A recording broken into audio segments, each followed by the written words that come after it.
Hey everyone, welcome back to my stream. Today is all about melodies, and I'm going to start from a new project so that you can all see what I'm actually doing from scratch, you know, with the build up, with grouping, with compressing, with reverb, and of course with the lead design. There's much to it.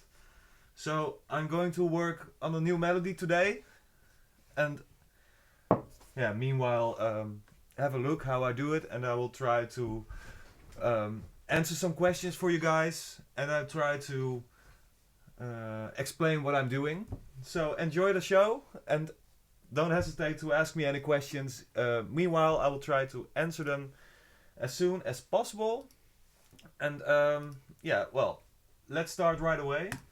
I have a clean project here open, and I'm going to use the virus and maybe some other leads, but first I'm going to set up everything right for the project, so now you guys can see what I'm actually doing, you know, to set everything up and see how it all goes. Yeah, so let's start up with adding the instruments. I always add a virus. Very cool. I love the virus. Takes a while to load the virus, and then I'm going to load a silent and maybe a massive, and of course the Nord Lead 4. But I'm trying to use the virus as much as possible. I know not all of you have a virus, but it's just, you know, the best way to create a cool sound and the easiest way. So I'm going to make some group tracks now. I mostly add like 20 group tracks like we have here now. Group 1 to 20.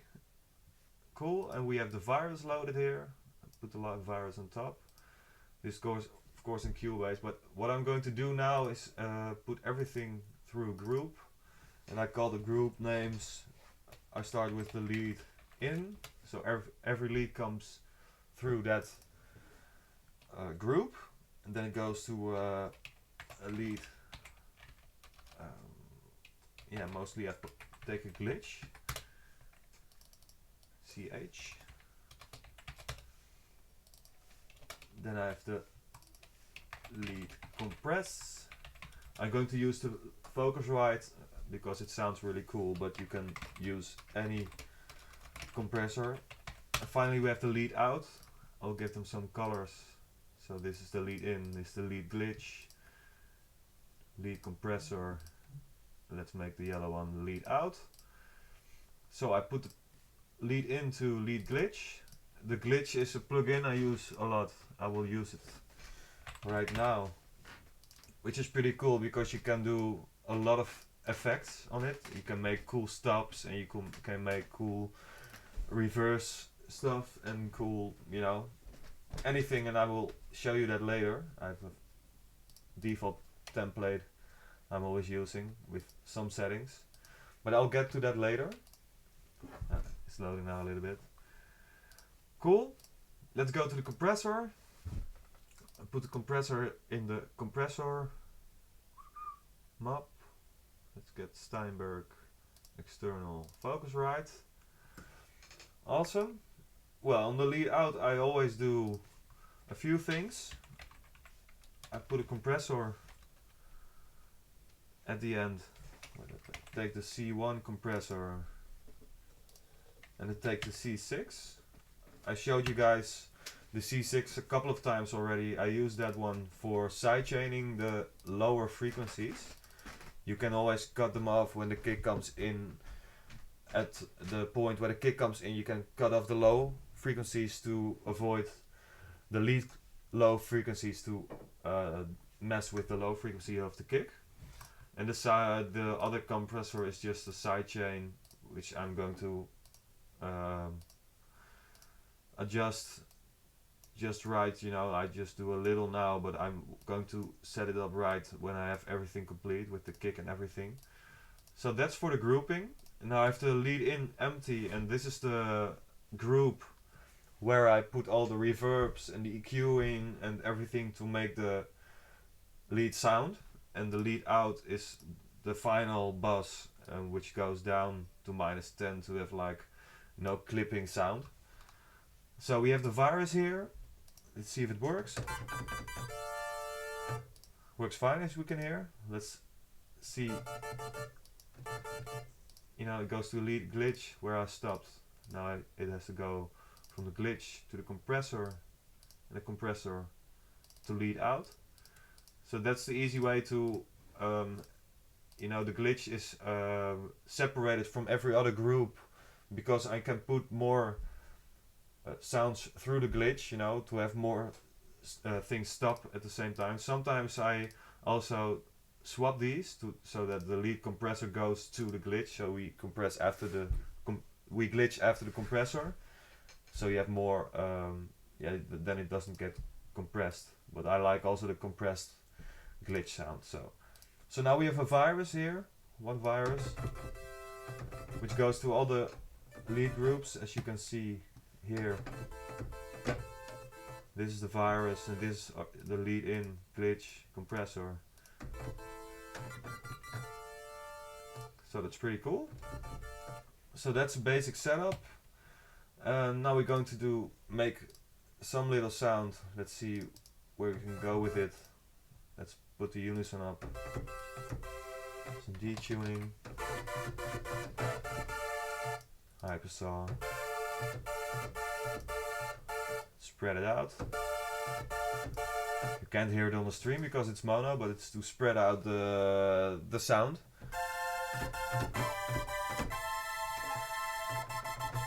It's always difficult to say how to make a lead, because yeah, there are so many kinds of leads, and it's all about what you want to achieve with your lead. But I'm going to make a few leads. Now I'm going to make a chord lead, so it will be very nice to use in chords. So let's work on that one first. So I did a hypersaw, some detuning. Let's put another oscillator on 3 with the saw.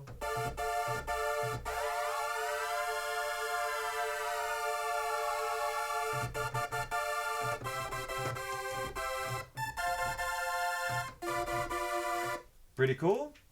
So set up the filter. Add some envelope amount, so it responds to the filter envelope, which we have here.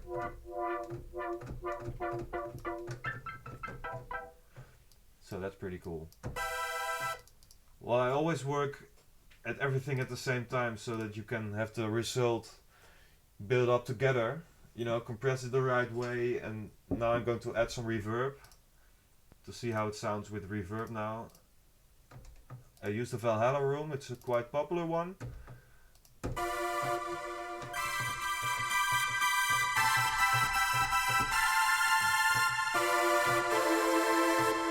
So what you see now, here goes the reverb. The Valhalla room goes to the group here. And then we have the group going through the glitch. So the reverb actually goes through the glitch one, so that if I glitch it, I can show you right now. I used like a randomizer, some points here, and we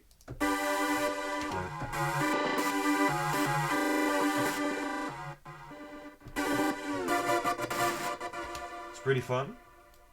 I'm not going to use it on this one, but now you see that everything that goes through lead 1 will get glitched, and also gets the compressor over it. I like to use the compressor over the lead before the compressor, so that you get that really wet feeling, you know.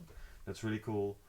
Well, that's also a decision, and it's also a matter how you set up your compressor. So now I'm going to maybe add a little bit of a chord system, some yeah, a little bit of a melody, so that I can improve the sound a little bit better. So let's add some bars, because it's of course about the melodies, but the melody also is about, of course, the sound.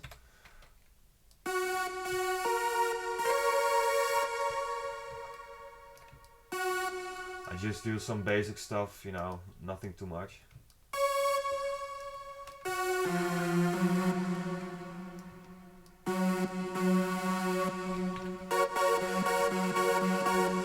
Of course, let's put it on 150.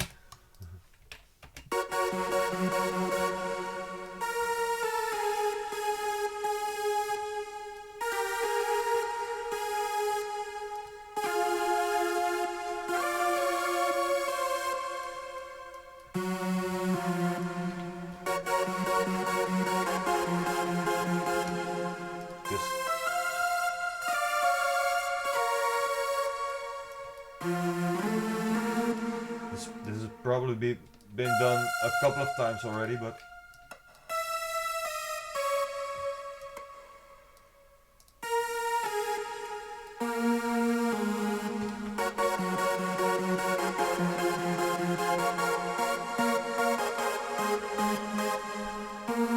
let's loop it.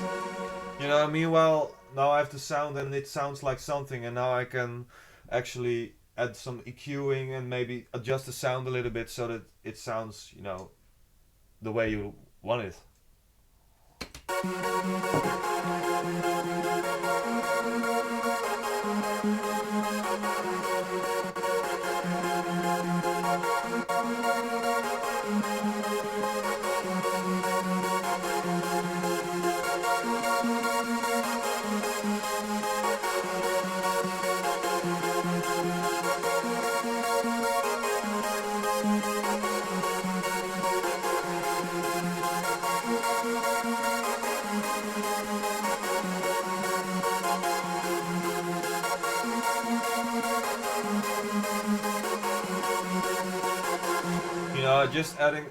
Just setting up some sounds and trying some different settings. You know, some detuning on the hypersaw, on the oscillator 3 of the virus, and you know, you can just try and turn some knobs while making a lead. So let's just try some stuff out and, you know, see where it's going.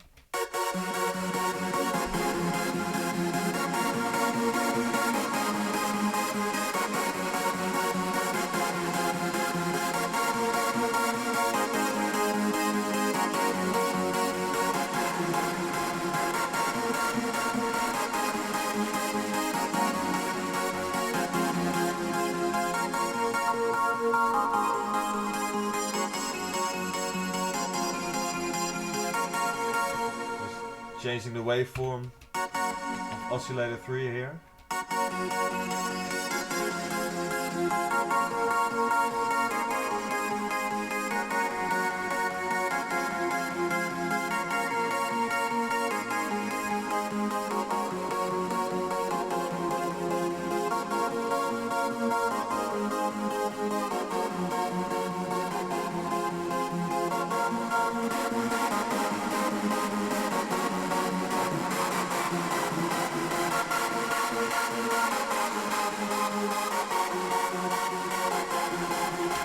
So it's pretty cool already. Just added some detune to oscillator 1, some ring modulation. Sub-osc is a little bit on, which responds to the ring modulator, which gives it a little bit of a more crispy sound.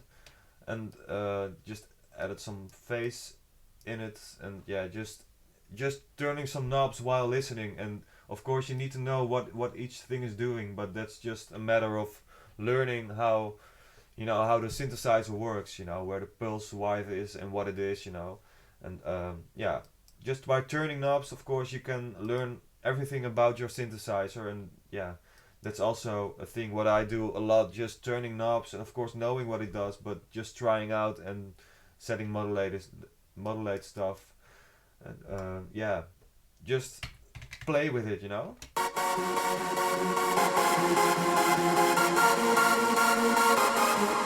So when I have a certain sound, then I try some different things, you know, different feelings with the lead. And also, you know, let's see how it sounds without the chords, you know.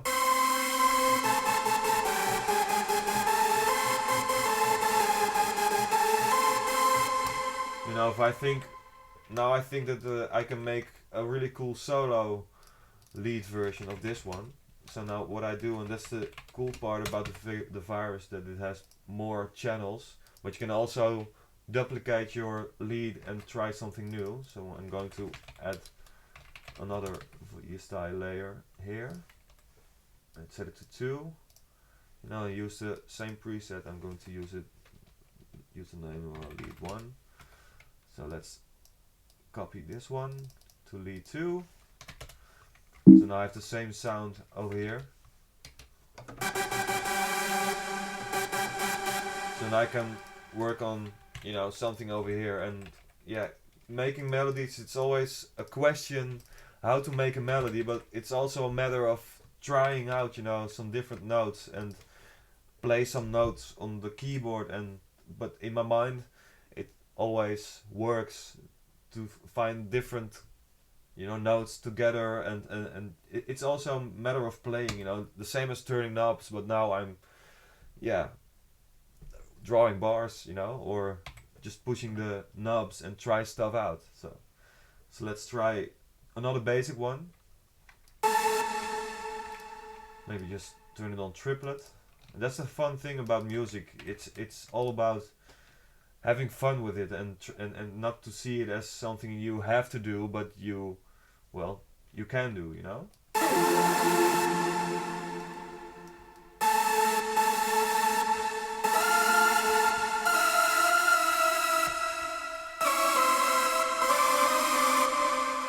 I just had in my head. Then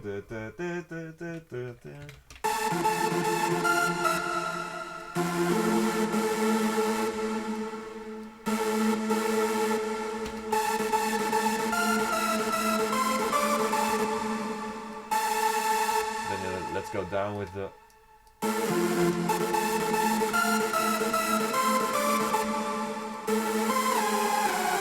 I always like things going at a certain way to the next thing, you know. So I added a note here.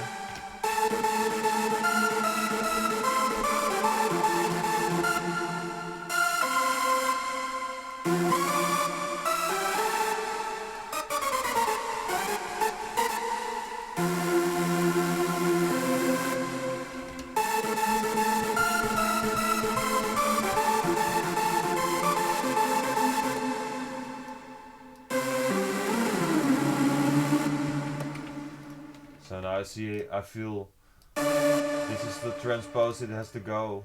But I always listen to a melody several times, you know, before I decide what to do with it. You know, I hear different things. When I hear a melody, I hear what can be better, you know, and that's also a way to make a melody.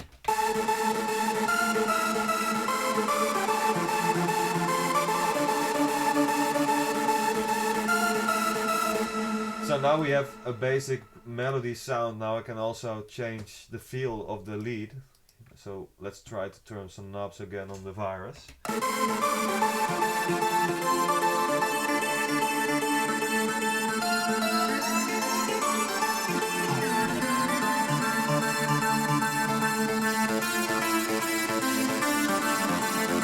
The ring modulator, yeah, distorts everything in a kind of way together.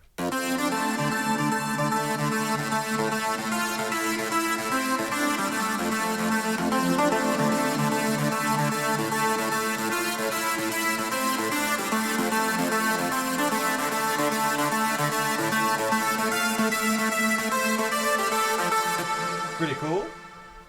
What I also like is like modulation going on in the lead. So now I'm going to try to add some LFO to pitch and to other cool stuff that's available in the virus. There's also like a vowel filter, but I'm going to keep it a little bit simple so that it's like doable with any kind of lead. Later on I'm going to use the silent to maybe add some layers to the sound, or maybe to create a new sound. Let's see how it works out. It's all the fun of creating music. It's all, you know, starting at I don't know where, and it just, I don't know, let's see where it goes.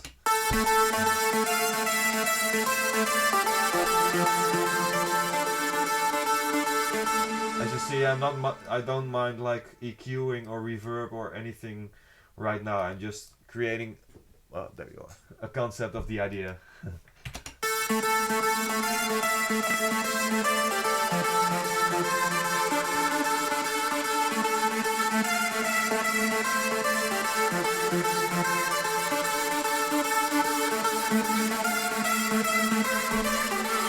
Yeah, adding some LFO, just turning some knobs again on the virus.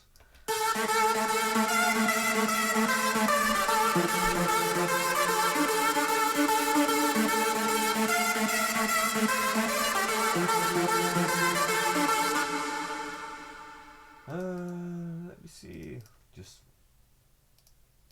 I just added some LFO to the pitch. I'm just thinking now, what else should I do? I'm also kind of thinking now what kind of sound I'm going to create, and I'm thinking of a little bit of a sync feeling. So let's see in the virus.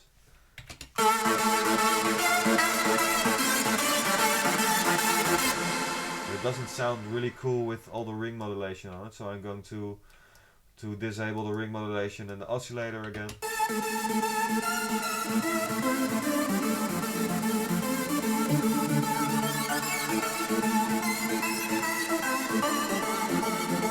Pretty cool.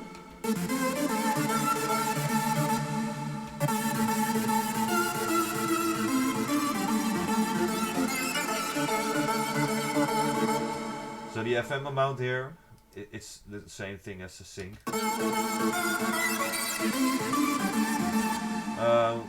I'm going to use the matrix here, which links all kinds of things together.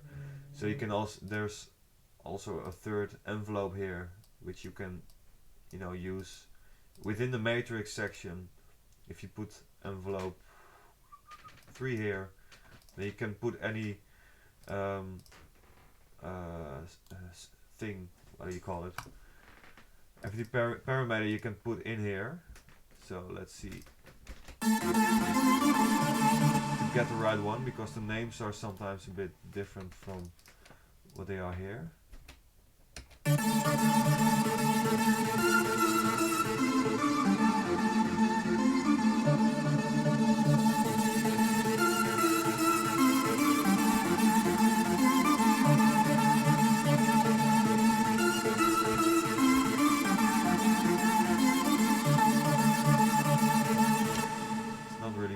Right now, so let's see. Let's try the envelope. It kind of has like an envelope mode. Also, I never use the envelope. Normally, I usually use the LFO, but it's not really for that, of course.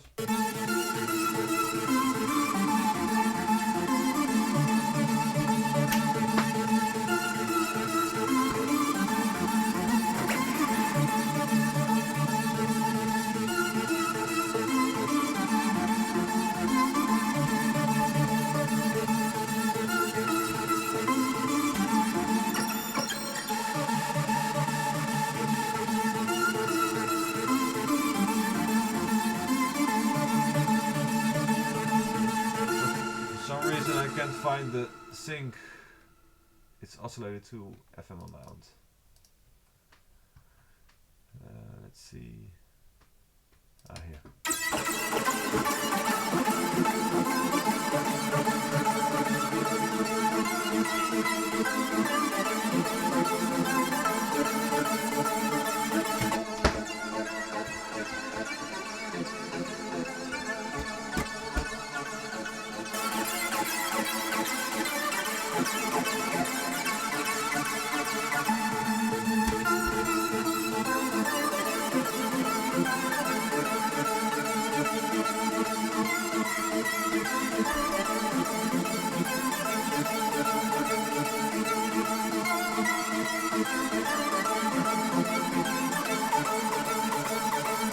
Adding some portamento, maybe changing the sounds a little bit. So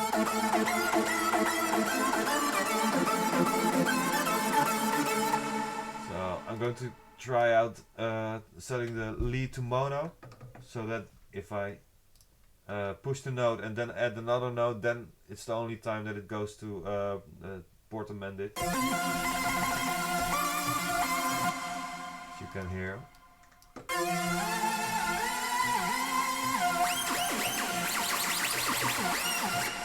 You know the drill, so now I have...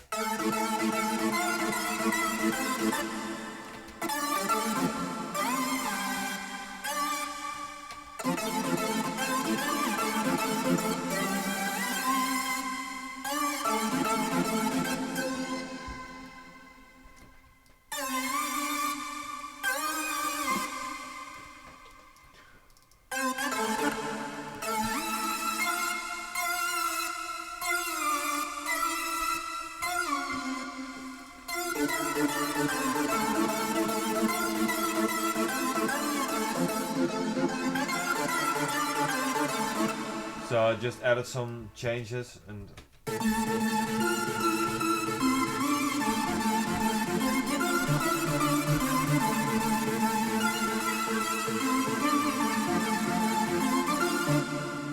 so now I tried some different lead sounds together, and now I'm going to try to add this the chord one together with the lead so that I can hear how it sounds together. So what I usually do then is copy the notes, the higher notes from the melody I created, so that I have it here too. So I'm going to add the double notes here, because this is only for the portamento, which I'm not going to use with the chords.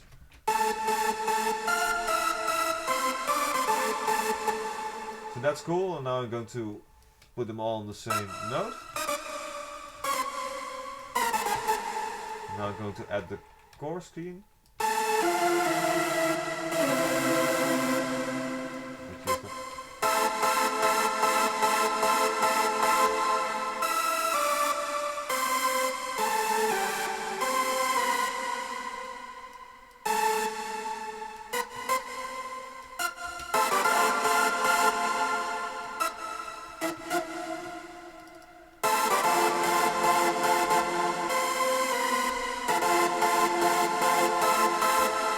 Cool, it might be a little bit too loud now for the other lead.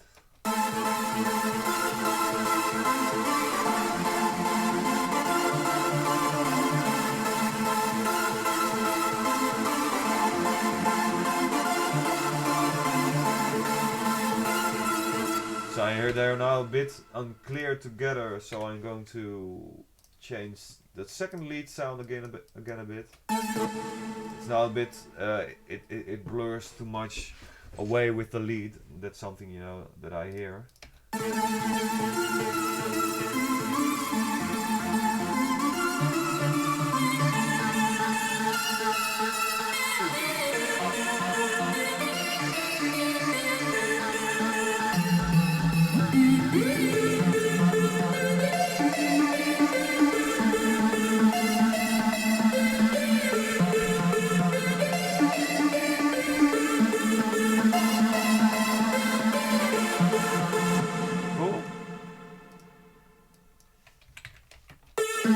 I already hear that the sound is a little bit less, yeah, blurring it to each other.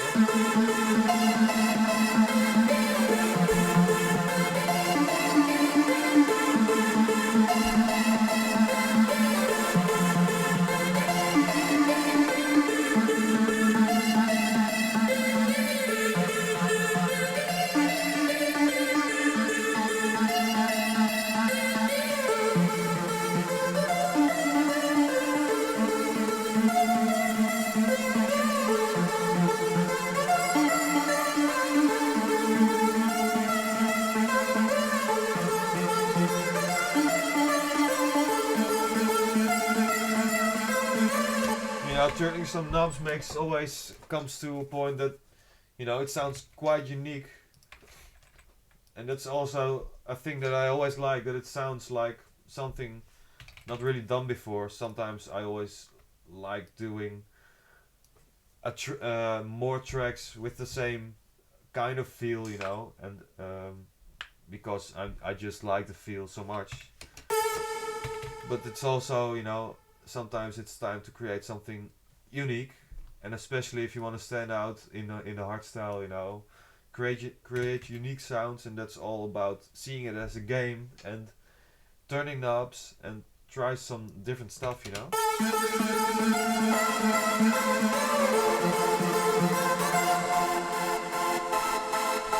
So this one is a bit too much with ring modulator, needs to be cleaner.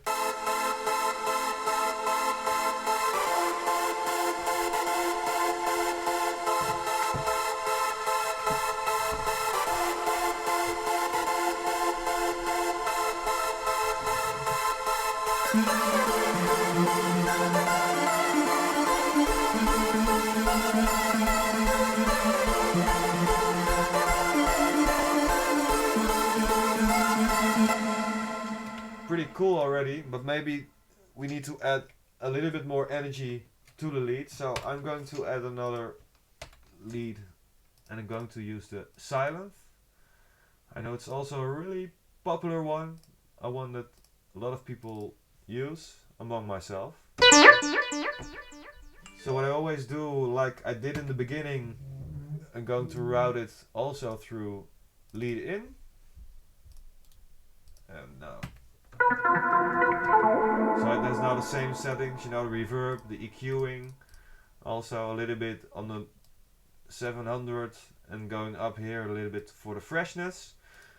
But it's always to be careful with that, because I'm still creating the sound, and if I'm going to EQ too much right now, then I'm going to have a problem later while mixing, because you're already pushing so much frequencies.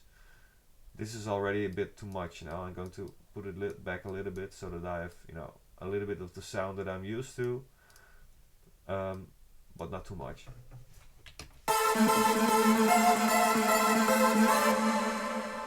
So now I have the Silent added. This is pretty weird because these are not supposed to be in the group track. So let's put them here. You know, and I can also close the groups now. That's also a really fun thing about groups, that you can keep everything from being a mess. Everybody knows that one. So let's start with an init.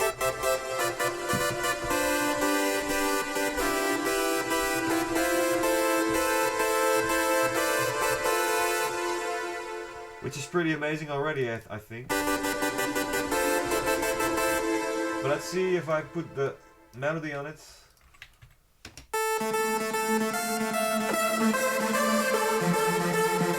Now, of course, I have to put the same settings here. Put it on mono. Put the portamento up.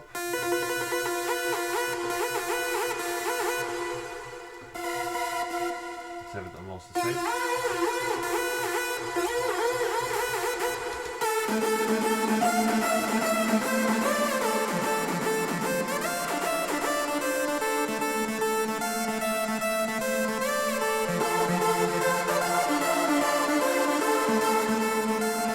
Now it's still a bit mono now, of course. Let's put it on 2 voices, put it on stereo, then it's already stereo.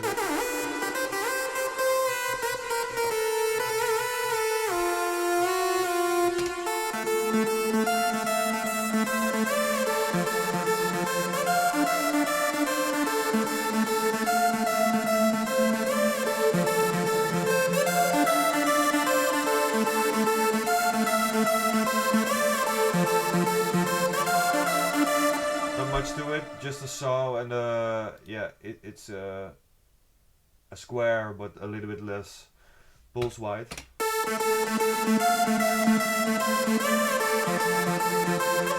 I like that sound.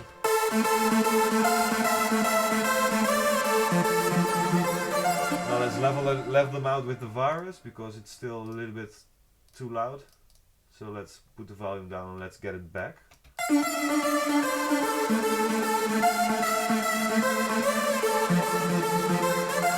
Especially because this is a more common sound.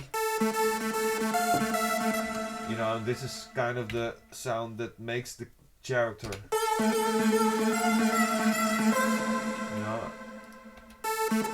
needs to blend together well.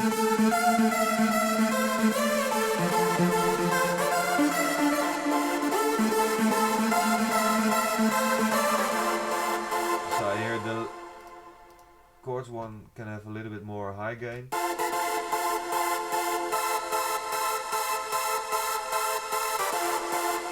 Maybe also a little bit of a mid gain around 500.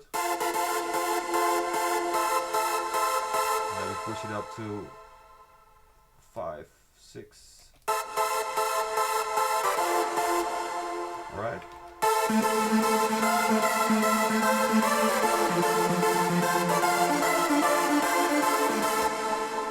So now I think it's time a little bit to adjust some more EQing, because it's already sounding quite cool together, but I hear that some frequencies, especially at around 1 and 2000, which can be pushed up a little bit more, and maybe the reverb is a bit too much, so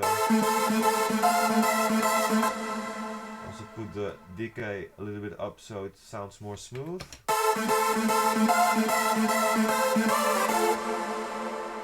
Sounds better. Now, let's EQ it some more.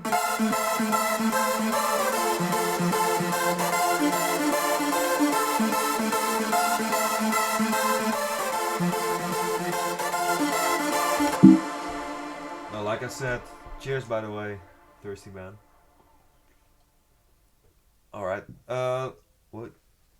That's okay. I used the Focusrite, but I'm going to use the FabFilter C so that you guys can actually see what I'm doing with the compressor, because there's also a limiter on here and it's easier for you guys to actually see what I'm doing.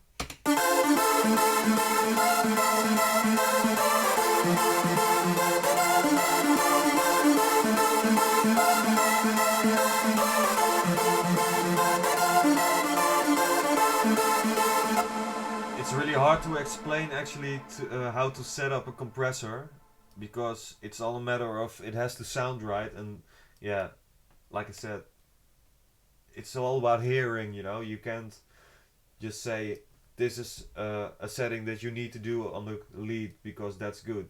It's not good or bad, it's all about does it sound right, and especially when you have everything together, I have to change the compressing and the EQing again for the lead, you know, when I put the kick in there and stuff.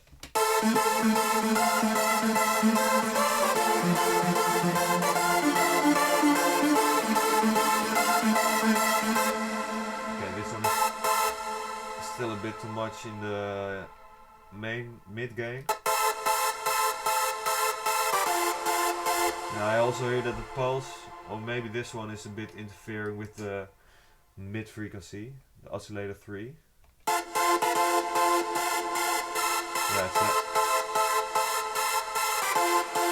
that's the one that was annoying me. At least it annoys the sound of the lead, because there's also a lot of the same frequency around 600 Hz. There's a lot in every lead of it, especially at this one. So I'm going to change the waveform to see if I can get a better frequency spectrum.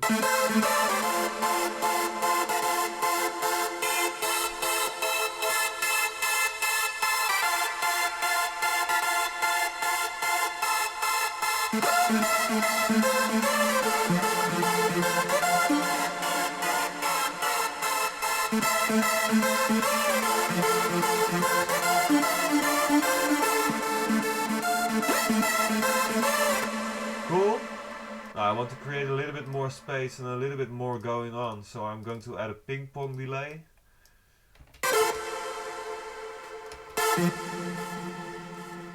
You know, it's just fully what you want to have the setting, but it is a lot of notes on the beat going on, so I'm putting it on 1/8D, so it has like off the beat.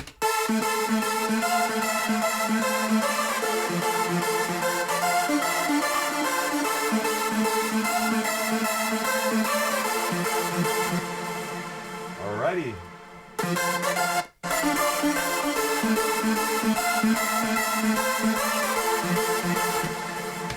course I want to know how the sound is with the kick, and also to make the template a more full template.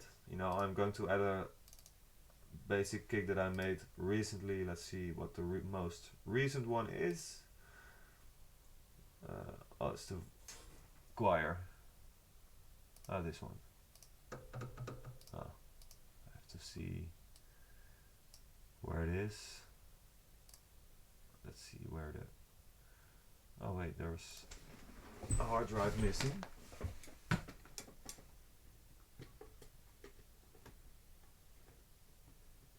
Alright, let's see if it gets back soon. Ah, alright. My disk is back, so I can now check where it is. Library. Native instruments, presets, contacts.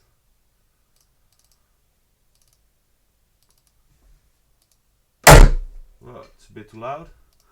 It made me scare. Let's see the volume way down.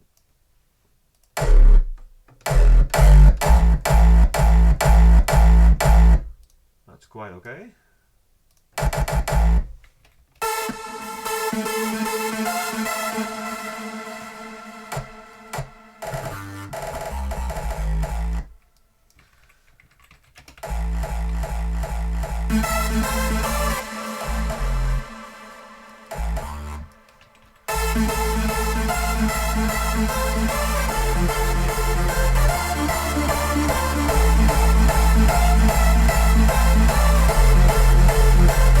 Cool. Well, same deal is for my kicks. It also goes to several groups. That's the kick in, of course. Same deal as the lead. Then I have the kick C6. And you might have guessed that it sends out to the sidechain C6, which I explained here, you know, is the sidechain multiband compressor, which mixes out the lower frequencies when the kick comes in, you know. So when this channel sends out, it goes in here. Oh, in here. I will show you how it looks like when I made the right routings. So then I also have a kick sidechain, and then I have the kick out. Now what I always do in Contact, I loaded this kick which has two layers, the punch and the tail. Pretty amazing. Let's put the volume down a little bit. It's more like it. Now I'm going to put the punch to a new separate output. Now I'm going to use output, this one, the next one, that's 3 and 4. 1 and 2 is the base one, then we have 3 and 4. In Cubase I always have to make sure that the output is also configured here, so it also already has an output. So now I have two outputs, which is the punch, which goes not to a group yet, and this is the, like you see here, tails here. I can rename it tail. And this is the punch. So let's make the punch purple and the tail blue, so that you guys can actually see it a little bit. So what I do is let the punch send out to kick sidechain, and the tail goes to kick in. That's a bit confusing maybe, because this one also goes to kick in again. So it goes back to kick in. So both together are now also going through kick in. Like I can show you here. I'll put an oscillator on it, which is over here. You know, I don't know. Oh, because the notes are at C1. Here's the kick. So here we have the punch, tail. Goes up to the sidechain. This is the sidechain channel. And what I can do with this one is send it out to the compressor of the lead. so that the punch, you know, responds to this one.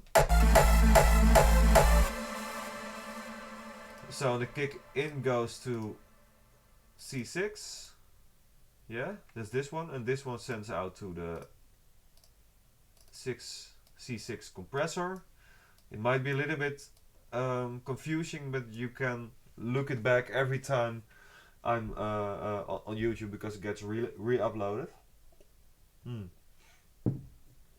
You know, this is basically a little bit how I do it. Let's give them all a color that you can see that it's all part of the kick.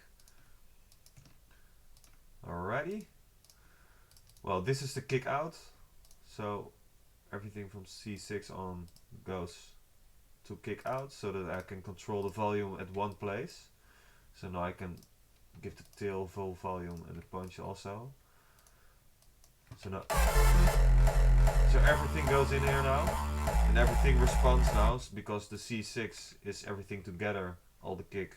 So every time the kick is fully in, the low frequency of the lead gets cut off, so you never have like interfering lower frequencies of the lead going with the kick.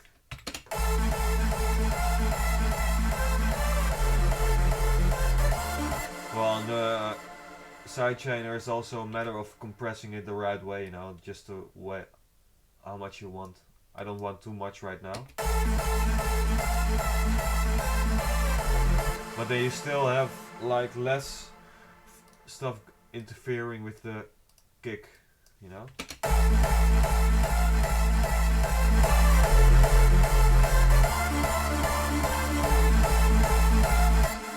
So I think it's a bit boring now, so I'm going to try several melodies. So that you can see how I work with that. Just like in the beginning, take the sound, maybe take both of the sounds, and try something new, you know? Maybe something in 116 again.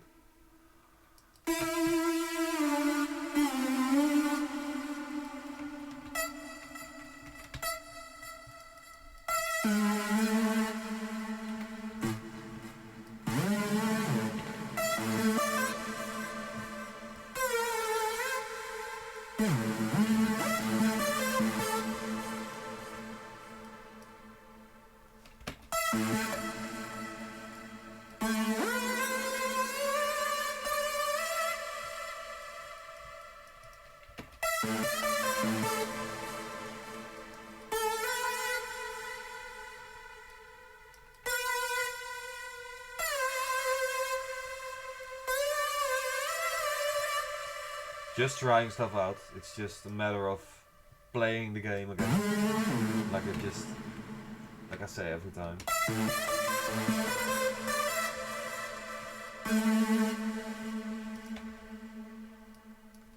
Yeah, it's something else. Okay.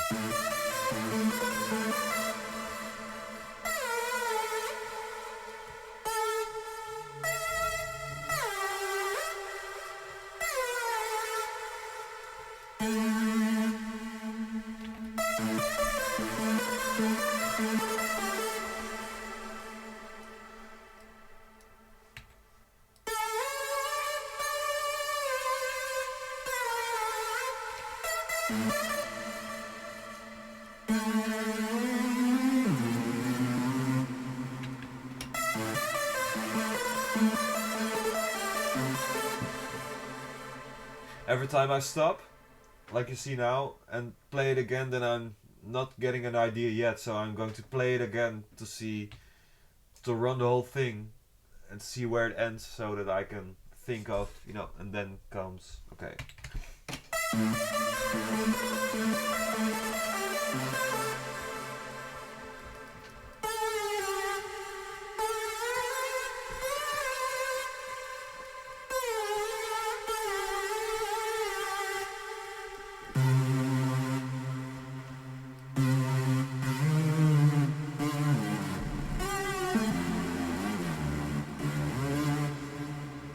It's also really important that you can do this really quick, because if it takes you too long for you to create a melody, then on the way you maybe lose track of what you were thinking, and then you don't know how to put it down anymore. So it's really doing a lot of making melodies so that you can do it quicker.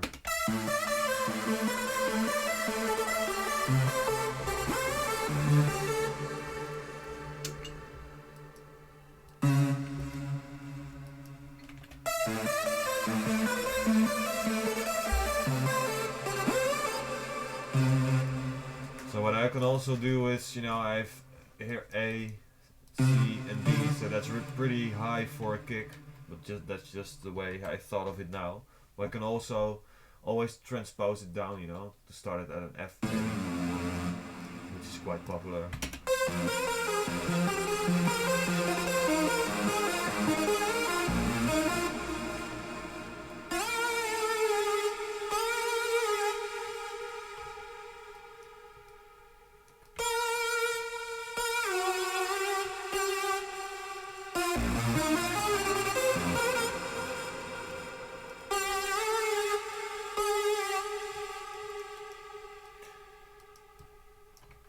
Alright. Let's try this.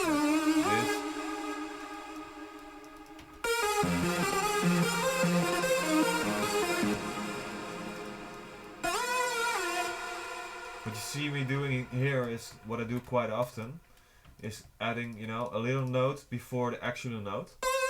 Well, you can guess, of course, that if you have the portamento on, that it just sweeps it up, But without is or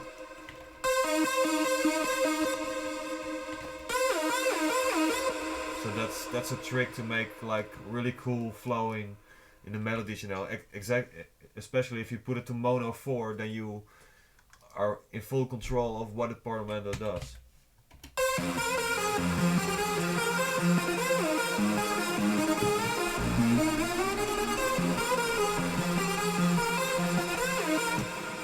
So that's pretty cool.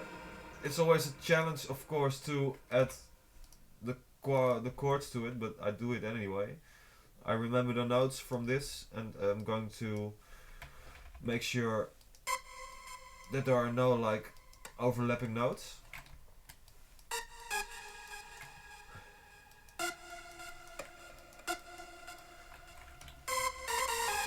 This one. And now it's just, I guess a musical thing to add the notes actually.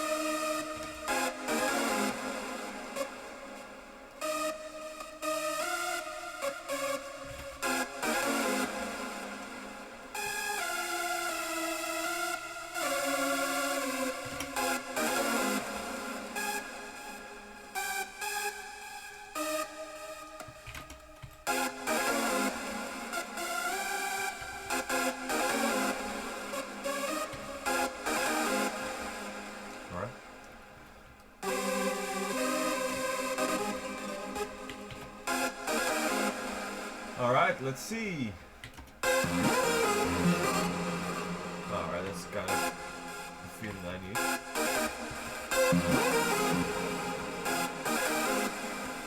Let's put this one on.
it's a boring thing to do maybe, or to watch, or maybe not, but it's always a matter of patience, of course, to create perfect chord line, and that's what I'm trying to do right now.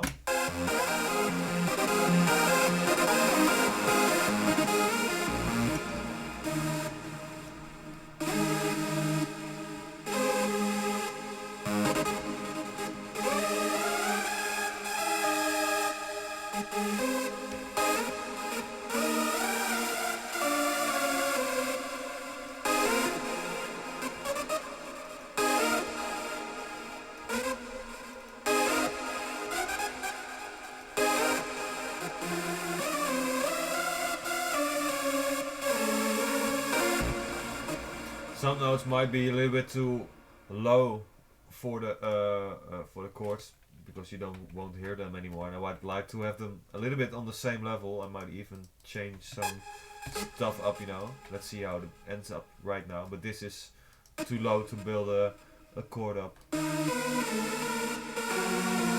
can hear here. So I like have this up.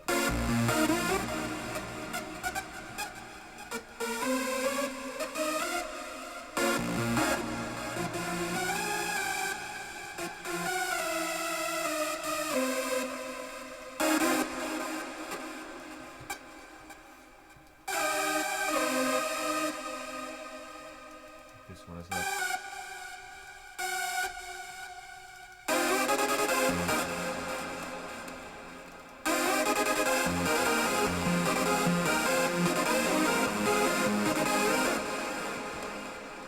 Let's put this one up too.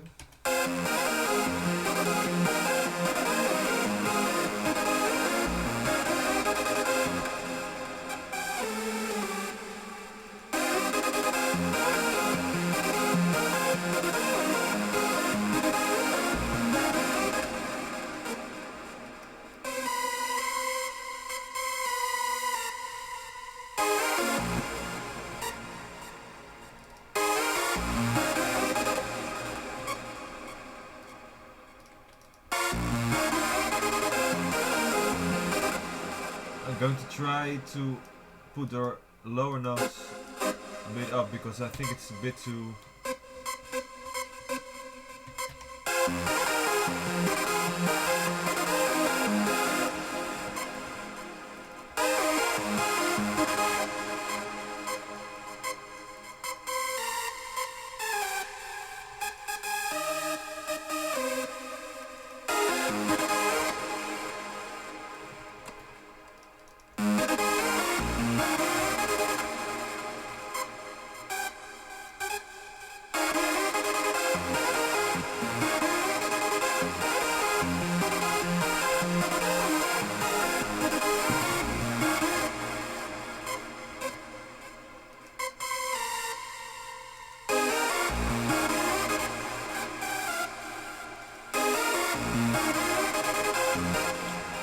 Pretty cool. So let's try to put the kick under here.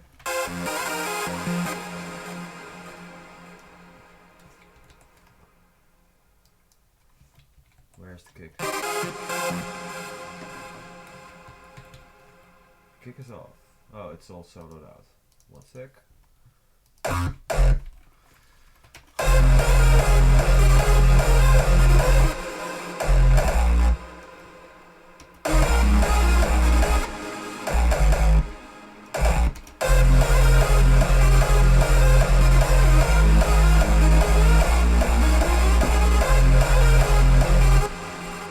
Might not be one of my best melodies, but you know, this is a way, and I can also see if I can give the sound a boost again. I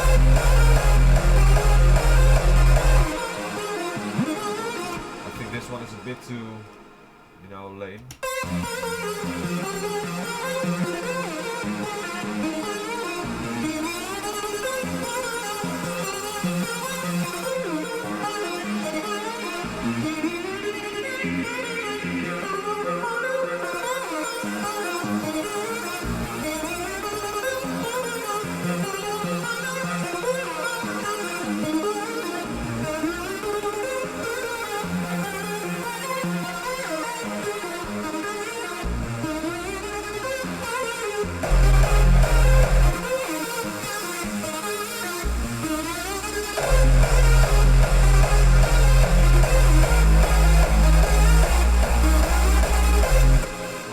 kind of used to this sound now already, so I'm going to try to make a fun transposement of this thing.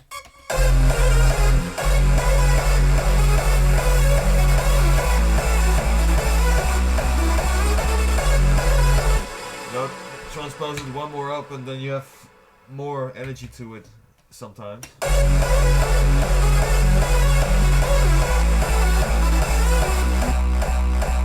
Just pitch it, give it a little bit more high frequency to kick.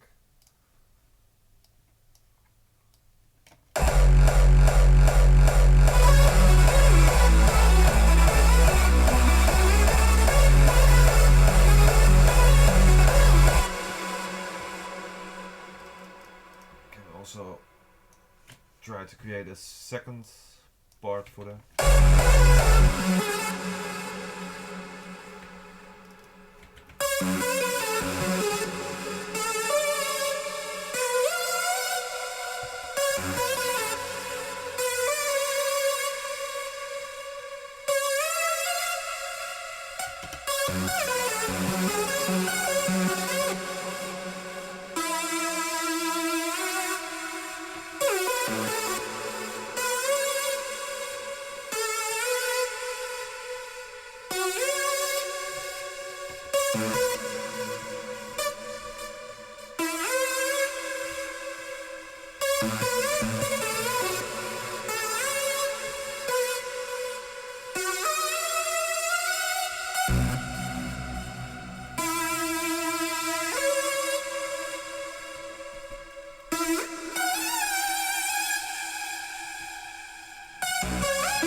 just some adjustment to the lead, just to try it out.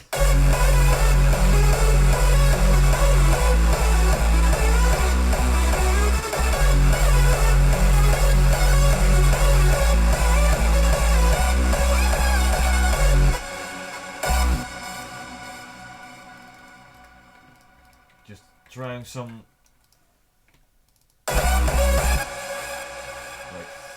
heard something different. Dun dun dun.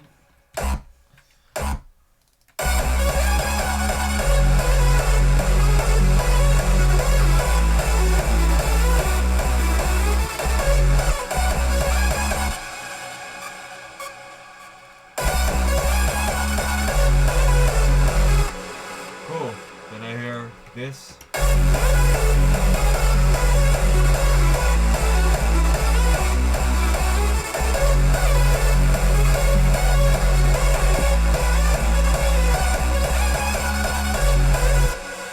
Pretty fun, but I think the chord tracks can be a little bit better. Let's see, let's give that one also a different color, green other chords. So let's copy the silent one, silent one, silent two. Also give this a green one, and let's try to put the chords in this one. First it will sound like this. Put it like this.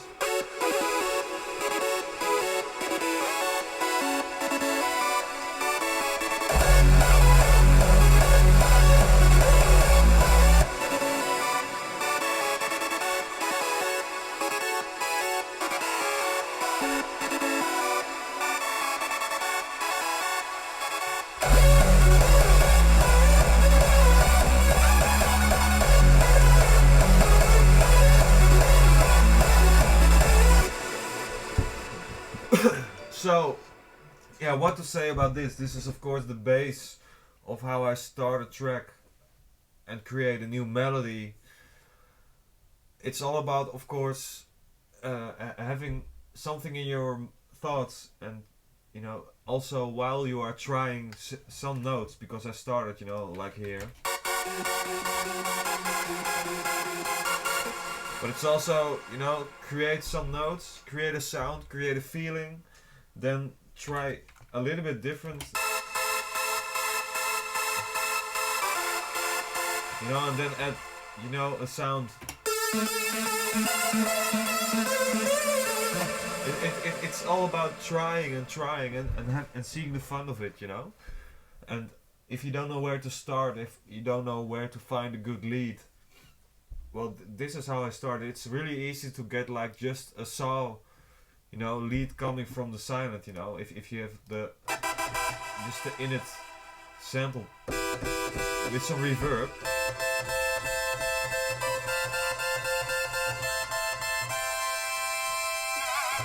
You know, it sounds already pretty fun, you know. You can think of stuff with this, and it's really easy to turn up the voices to, you know, 2 or maybe 4 if you want to have like a really fat sound immediately. And the retrick you should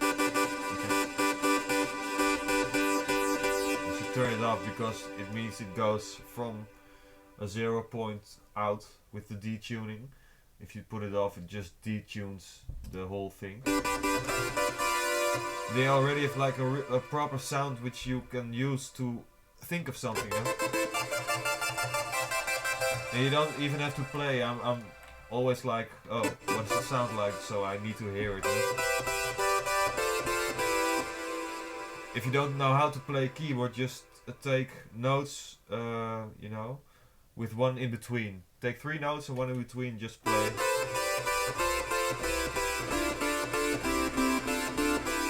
It's really easy. So then you can also create the feel of your sound, you know.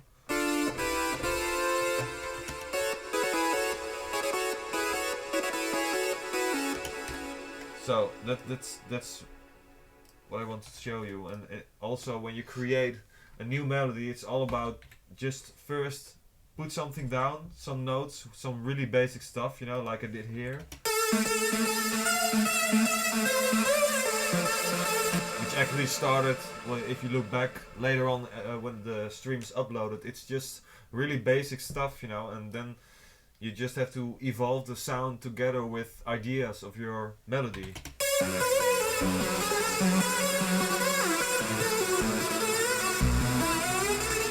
Adding with chords, you know.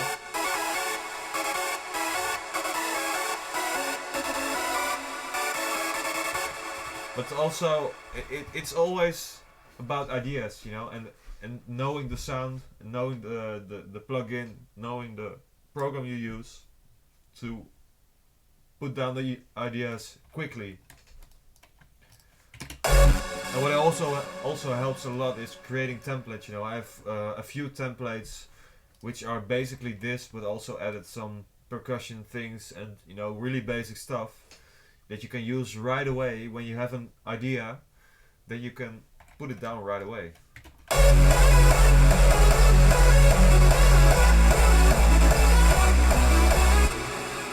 So that's pretty cool, and now you can also play some more with the sidechain which I already had, you know.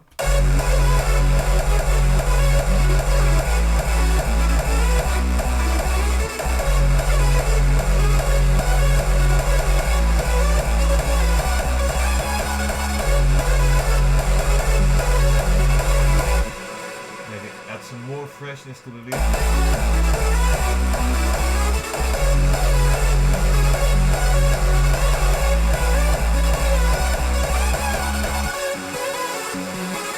And I also don't want to lose the body of the lead when the kick is not in, and that's also the important thing about sidechaining the lower frequencies of the lead, like I showed you in this project. And because if the kick is not there, you want a full lead with everything on it, you know. So I put some nice, you know, some nice frequencies here, and if the kick comes in, you know. Way, you know?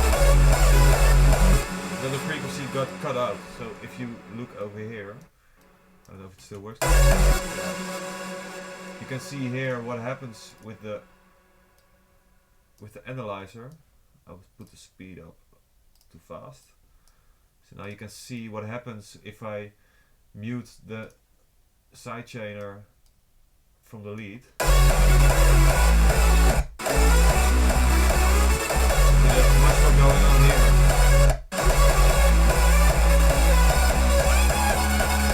Especially at the lower parts, it's now on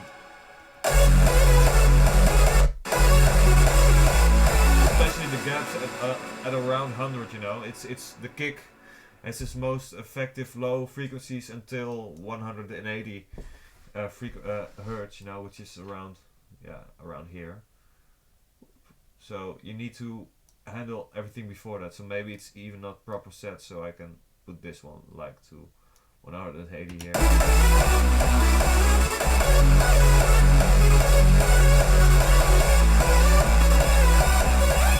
But it's not really necessary to have all the frequencies cut out, because you also have to listen to what's necessary to cut off, you know? That's something you do when you have all the ingredients together. Some kicks might have more mid-low frequency than other kicks, you know, and if you have less mid frequency in a kick, then you can push that a little bit more in the lead sound. So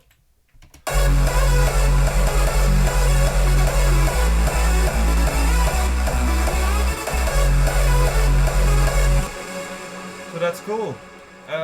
Yeah, I can also try to create another melody, but I'm really looking forward to answer some questions for you guys, especially the ones who have checked out the whole stream. If you have any questions about things I did right here, you know, let me know and I can answer them. And there was a little bit of a delay here on the stream, but in a few seconds I hope the questions will pop up and I can answer some.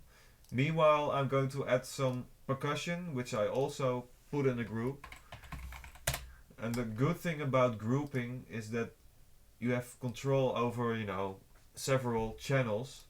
So if you have to put some volumes down of like only the percussion, or to put them up, then you can add them. What was I saying? Yeah, then you can lower the volume of all the frequencies together. Sorry, I got to have to turn the sound down.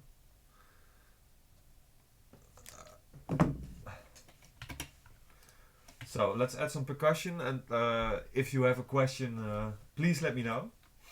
So I'm going to add some audio channels now. Percussion. Let's take 8. Pretty cool. So I have them right here. And I'm going to group them all so that I can change all settings quite easily. What I always like doing is put the volume down a bit of all the tracks together, but they are not linked for some reason. Put them down together to -5 or something, that you have more control to put something louder than the other channel. So these are together now without this one, -5-ish. Okay, let's see, ungrouped. So now let's take, for example, the snare samples. I have TR8 samples here. Snare drum.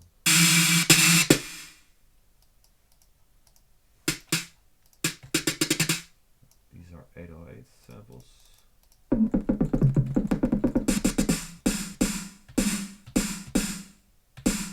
And this is recordings of this machine here.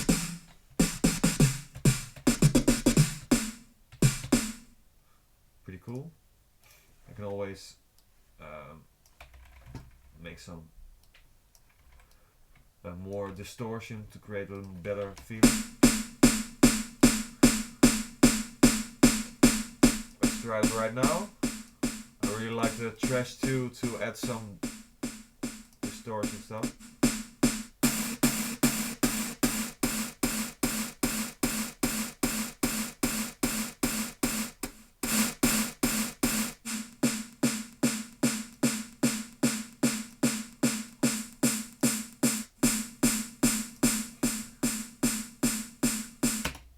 Sounds cool already. Adding some compressor.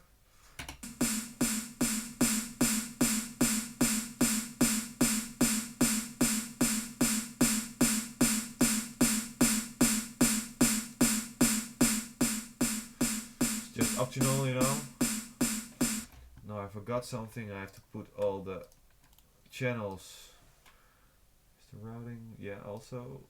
Let's put them all to group percussion.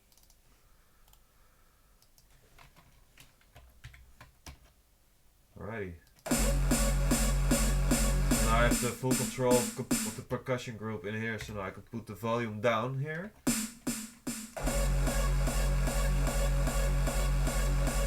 So, before I answer some questions, I'm going to show you one last thing, because it's related to what I did on the lead, which is the C6 sidechainer.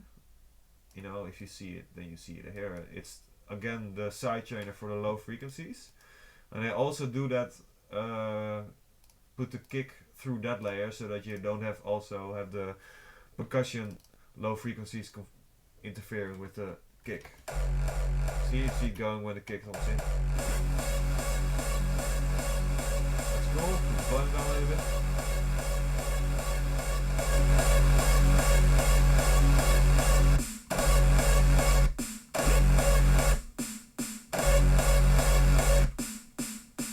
Well, that's pretty cool. Let's put it down a little bit.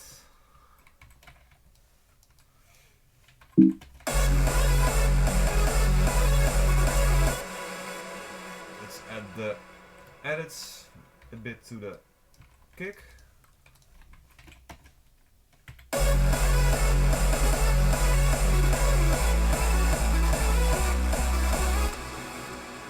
Cool.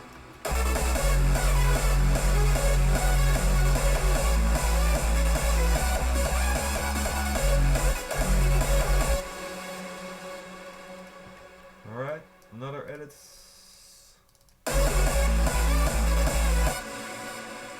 Alrighty.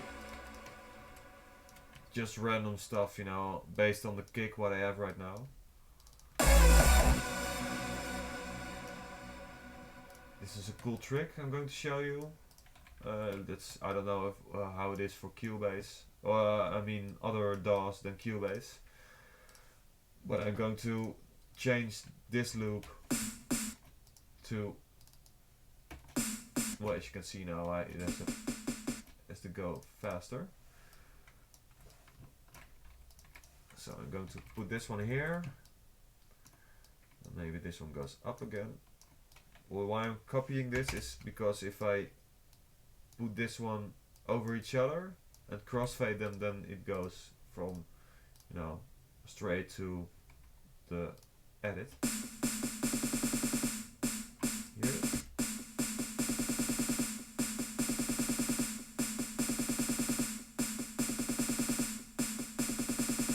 Pretty cool, you know, cool trick.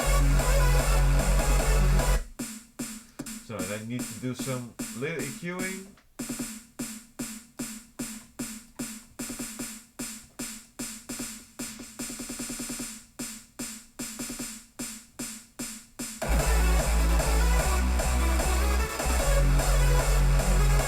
Cool. Well, let's answer some questions. Hopefully a lot of questions about what I'm doing right now. So let's check out one of the questions. Well, I see a lot of people are thinking that it's really, really useful.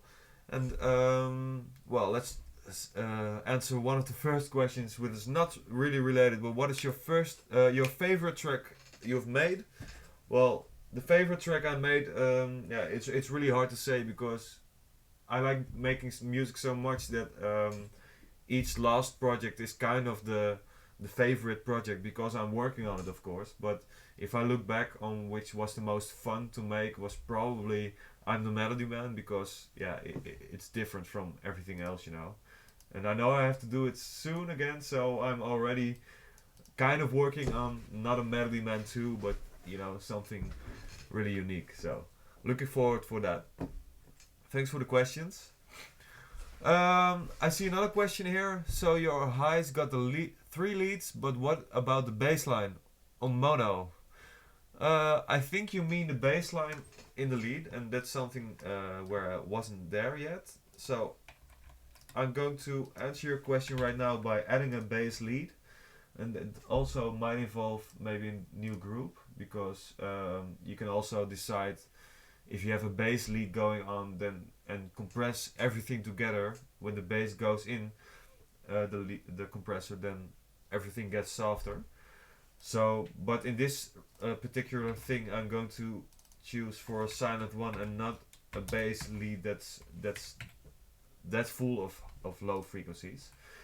But what you also can do is what I'm going to do now to add the kick loop to the bass lead you want to make. I just copied the silent lead. So now we have the bass lead going on here. And if I make this one without the edits of the kick.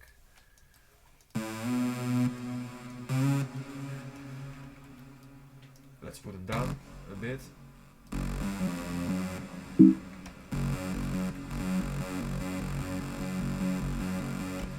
That's really cool. Let's now push up the high frequency, the low frequencies again.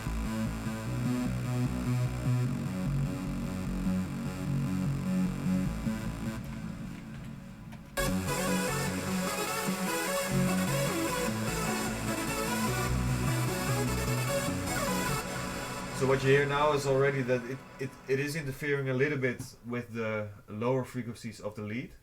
So what I'm going to do now is add another group that's lead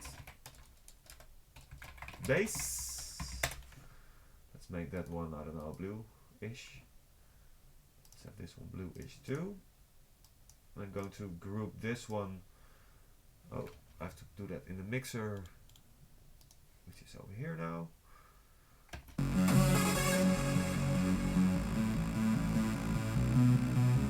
Yeah, it now goes to lead in, but I'm going to put it through lead bass. So now it has a separate group going nowhere, but what I'm going to do is I do put it through the lead out, because eventually I'm going to, of course, level the lead bass right now, but it has to be at the right level for the lead together, and after that I want to be able to put the whole thing up or down again with the lead out, or you can also call it like lead master, maybe master. There you go. So it now goes through lead out, but it avoids the compressor.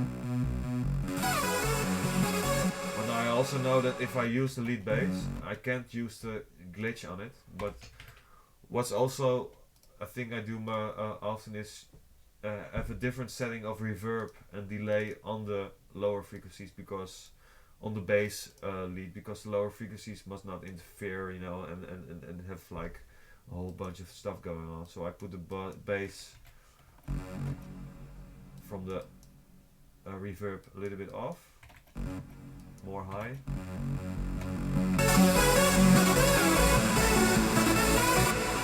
So now you have it. It's a new lead, and it goes to a new group, but it also goes eventually to the lead master, in which I can control the whole lead.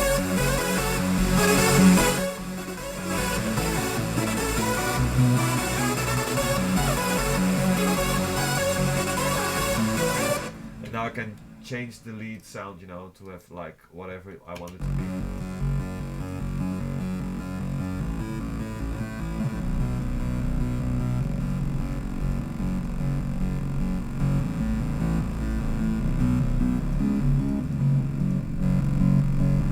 Distortion.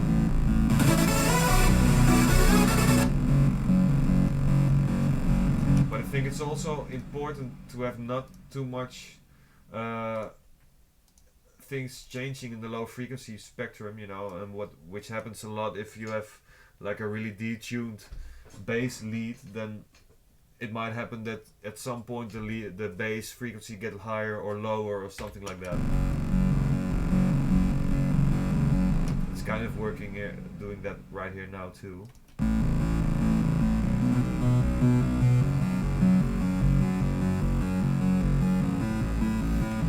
And it's probably a thing because of the reverb.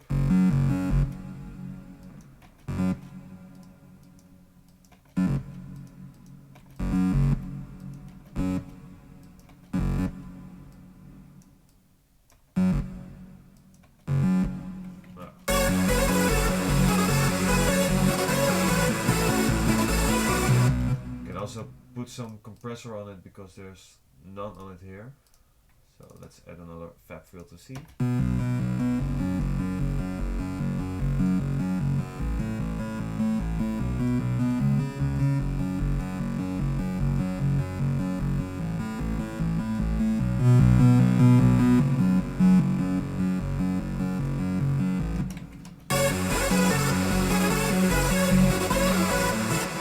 What does happen right now, let me copy this lead, but if I, for example, put the kick on this part, you know, it's off right now because I'm first going to show you the lead master and the C6 again, you know, which handles the low frequencies of the lead when the kick comes in, but you hear the bass sound right now of the lead, which is great. But if you put the kick in here,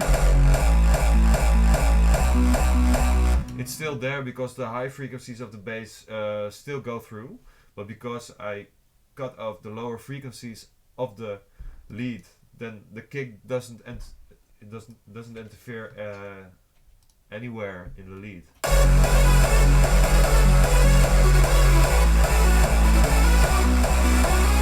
But with that you still get another, you know, dimension to the whole mix of your sound, because another frequency or thing, a detail gets filled, you know?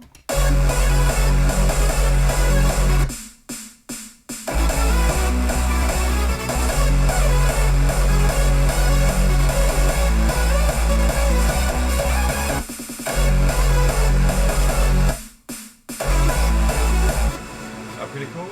So this is the snare. I hope this answers the question about the bass lead. That's the way I do it, and of course it's also a sound, it's a matter of sound design, and I also do it a lot with the massive, because yeah, for bass leads it's really cool to use that one because you have so many options. Alright, next question, it's about the Sunday school, and it's of course not about the melodies, but I think it's still a little bit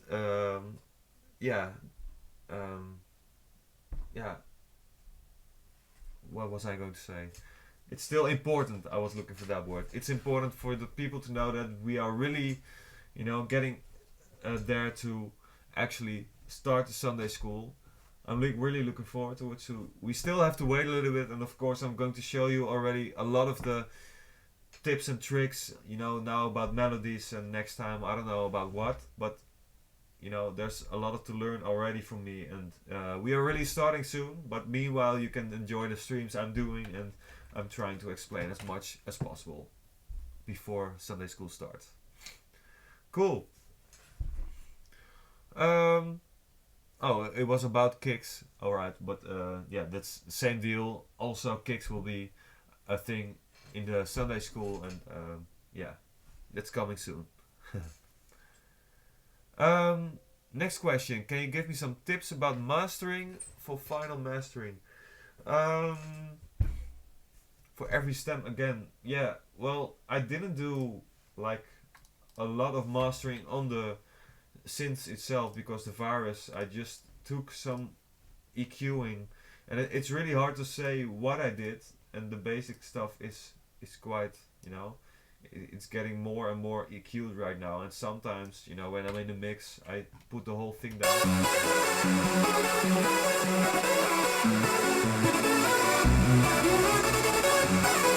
I remaster it a bit because I'm looking for some kind of feeling in the lead, but sometimes I really put everything down again, you know, to a normal level, so like the highest peak is around 3 or something, and then I re-EQ it again so it's better. And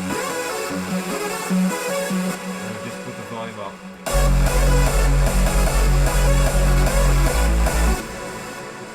But the thing about mastering and about what's a good setting for your EQ is all about listening, and even more important I think is that you have to have good speakers or a good reference, or really know your speakers pretty well, or how I learned it the hard way is with a good frequency analyzer, so that you can actually see what's going on.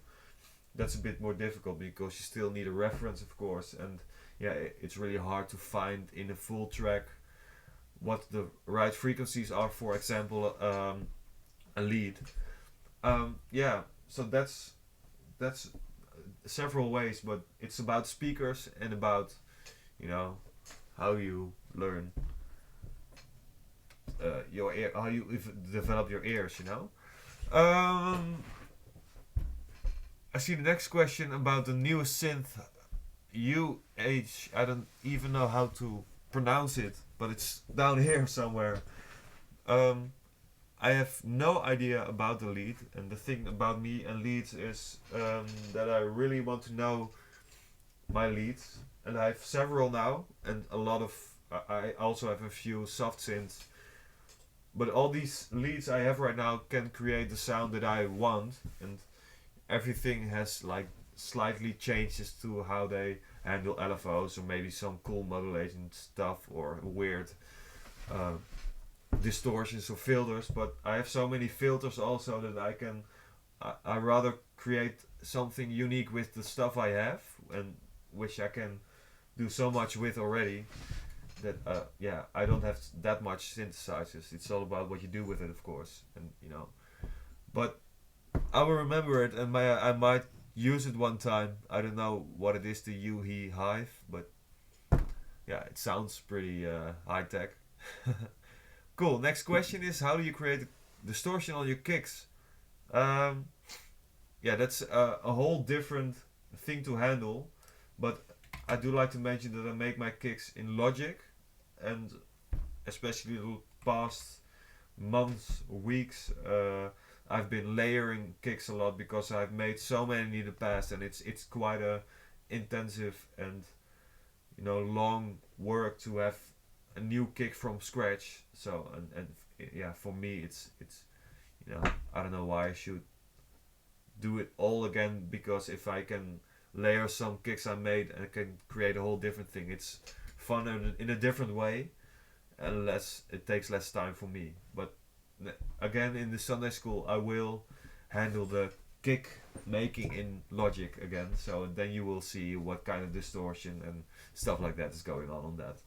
Cool. Sorry about my nose, by the way. I have a little bit of a cold. Can happen. Next question.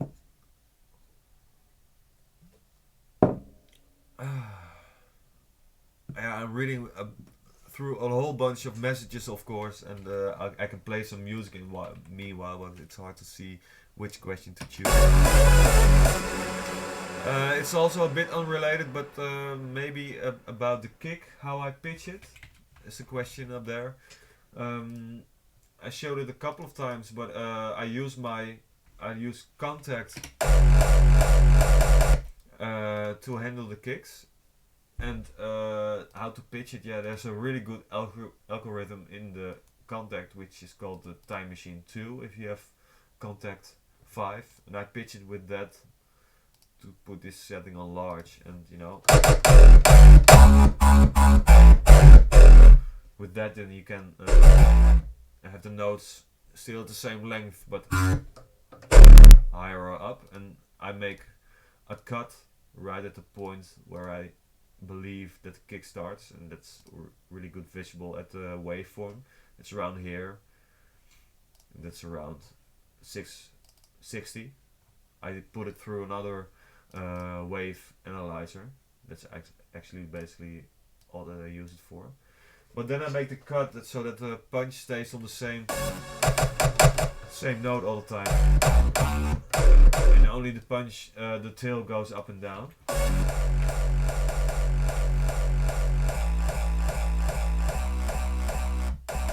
So that's pretty cool. Can you explain channeling a grouping with the leads and the kick again slowly? Well, I can go through it again, and maybe a little bit slower, and maybe explain it a little bit more with the mixer. Let's see where to start. Well, as you see, I have 5 groups here now, which is the lead in, lead glitch, compressor, the lead bass, and the lead master, and it all goes, you know, through the glitch, through lead in. No, wait, I have to say it right, because the bass goes to the lead bass, which is supposed to be in here. So we have the lead in, which is, you know, the basic lead stuff, which are these three, which create, you know, the basic higher level leads. And these go through the glitch, which I still haven't showed you, but if I showed you right now, then you can see what it does. You know, I don't know if you know glitch, but it's kind of an effect thing, looper.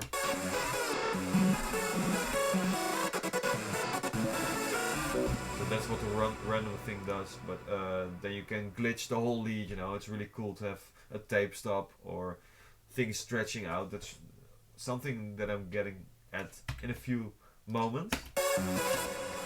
But all the leads which are at the higher frequencies go through lead in, which has some EQing, a reverb and a delay.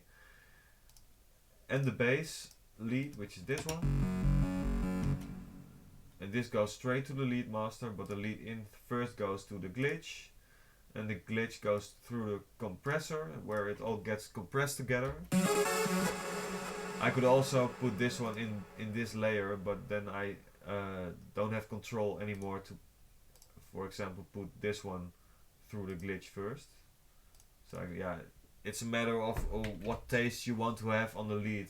You can mix them up, of course. If you want the lead bass also go to the through the glitch, then you can, you know, swap the compressor to go through the glitch first. So you go do the glitch after the reverb, the compressor, and then go to the master. But eventually it's all about putting something in a group and putting something out of the group. And that's also because I like to record my leads. So if I have a channel here and record, for example, the lead compress, which is kind of the final take before it goes to lead out, and I record it.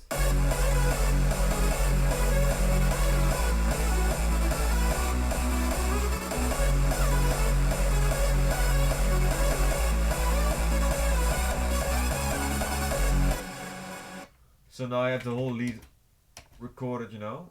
Oh, it goes now to no bus. Let's put this to lead master.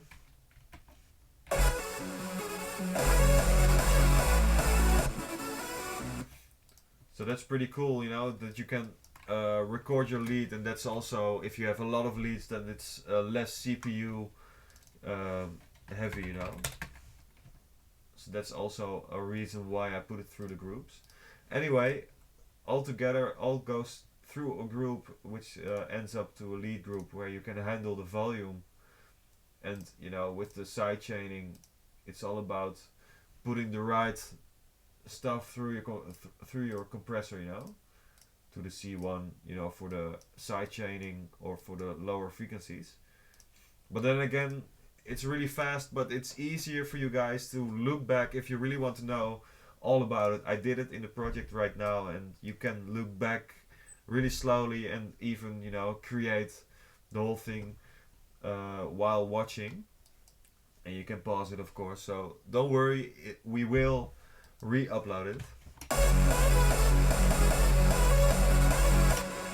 So that's about that, but let me now first handle the glitch, because else it gets too confusing.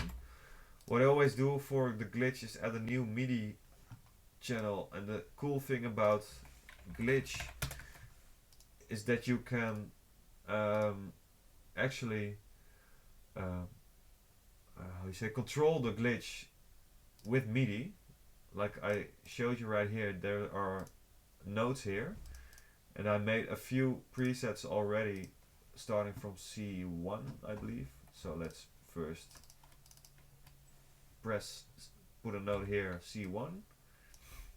So you see MIDI, this is a MIDI channel which goes to the glitch, and now I have C1 pressed, and this is kind of a bass having nothing set up right here. But if I go, for example, to D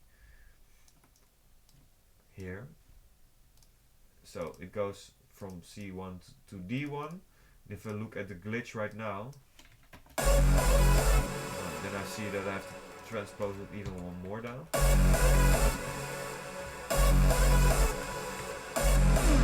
Ah, there it is. C1 and D1. You see that if I hit D1 or C1, it changes, you know, the pattern, the scene it is on. And I made several stuff already, like a re-trigger and a tape stop. This is a distortion, but I put the whole volume down so that it stops actually at this point. And that's where it gets really, you know, interesting, because you can have really easy tape stops without having to automate your whole mute or volume thing. It's stuff you don't want to do, you know, which is at a really wrong spot. But if you put like a tape stop here and then a stop, then you have like an effect going like this. You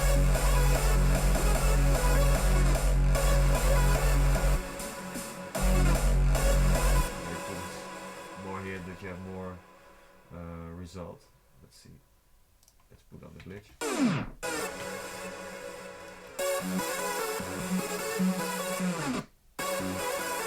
See, and I also have like a stretcher. You can create pretty cool stuff with this.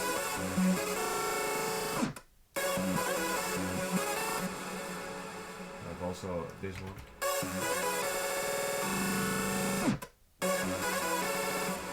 Pretty cool.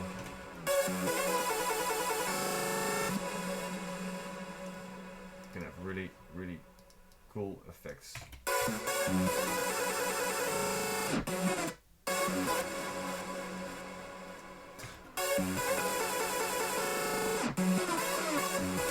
So pretty cool stuff, and that's what you can do with a glitch, and that's why I have a several group for this one. You know, you can put more stuff at the right time through the glitch, because also glitch is a really heavy plugin to use.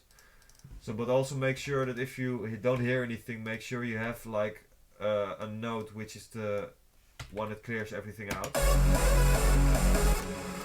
So that's the glitch. Very cool. Well, the glitch was orange. Alrighty, so let me first check if there are any more questions.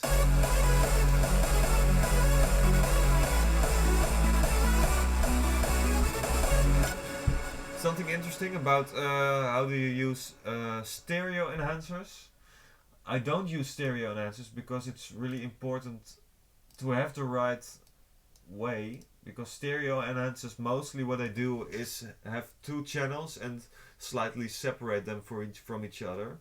And of course it sounds nice on a stereo speaker setup, but if you have a mono setup or something in between, which also exists, then you have two channels at the same time, but then a little bit shifted from each other, which creates like a bit of a flanger idea, you know. It really, yeah, the whole dynamics are gone when you do that. So it's really important to get all the stereo imaging from the lead and from the reverb and from the delay. And what also helps a lot is to compress everything, the whole lead again, you know. So if you have the reverb and the delay and the lead and everything compress afterwards, then you get more dynamics and more wideness, because everything gets pushed harder, you know. Because this is quite dry. But if I put the compressor on again,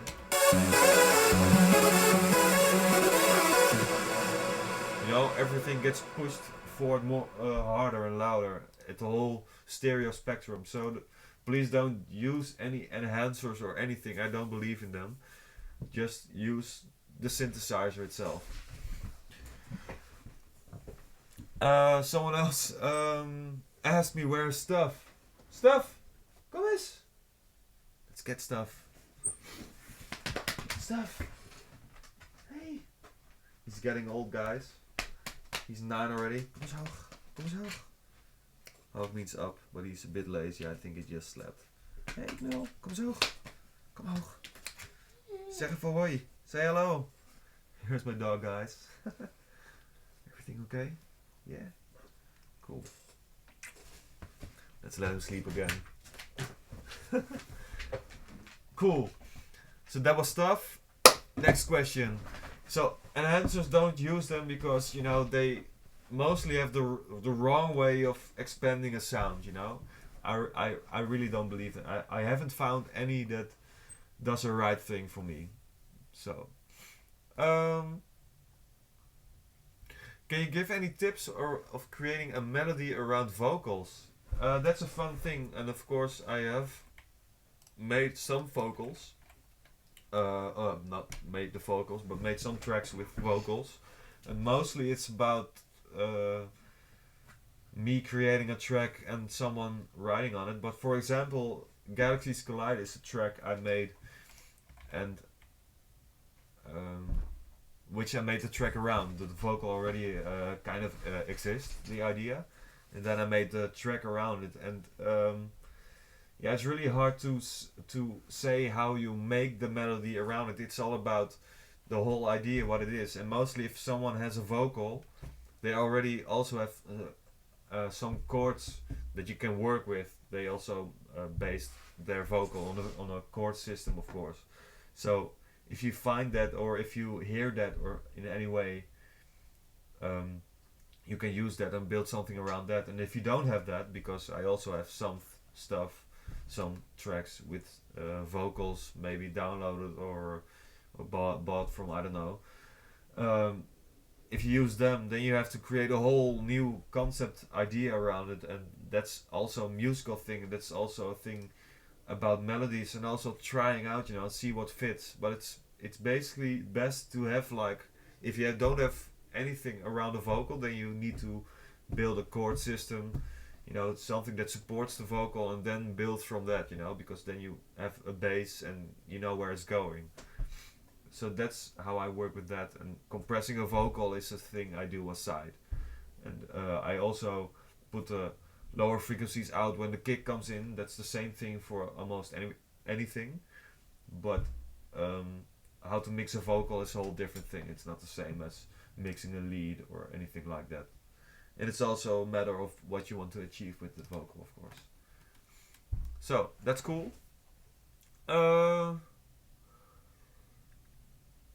Let's see. Not really melody related, but what is the essential to learn? I think that's a cool question. How to learn to start producing hardstyle? I heard a question a lot, and I also heard a struggle that people have with kicks and stuff like that. But it's really important to try, you know. Like I'm working is also based on trial and error and trying different stuff, because I started with Melody 1 and now I'm at Melody 4, I think. And so it's about evolving yourself and about finding what's right, you know. It's a game and build it up. But if you have struggle with kicks or anything, it's really important to maybe find a kick that you can use to build up your own stuff on it, because you have to start somewhere. And if you want to make a house track, you find a house kick somewhere and you put it up, and then you can start from there. But this is a bit different, and I think it's more important to evolve the technique later and first see if you have the creativity. That's where it all has to start, you know, because that's something you can't learn. And yeah, that's the important thing about making hardstyle and trying to make hardstyle for beginners. So try with any resource that you have and learn from how I make melodies, you know. It's starting from nothing to something, and that's basically how I work. I hope that helps for you guys too. Oh, my beer is finished. More tips also.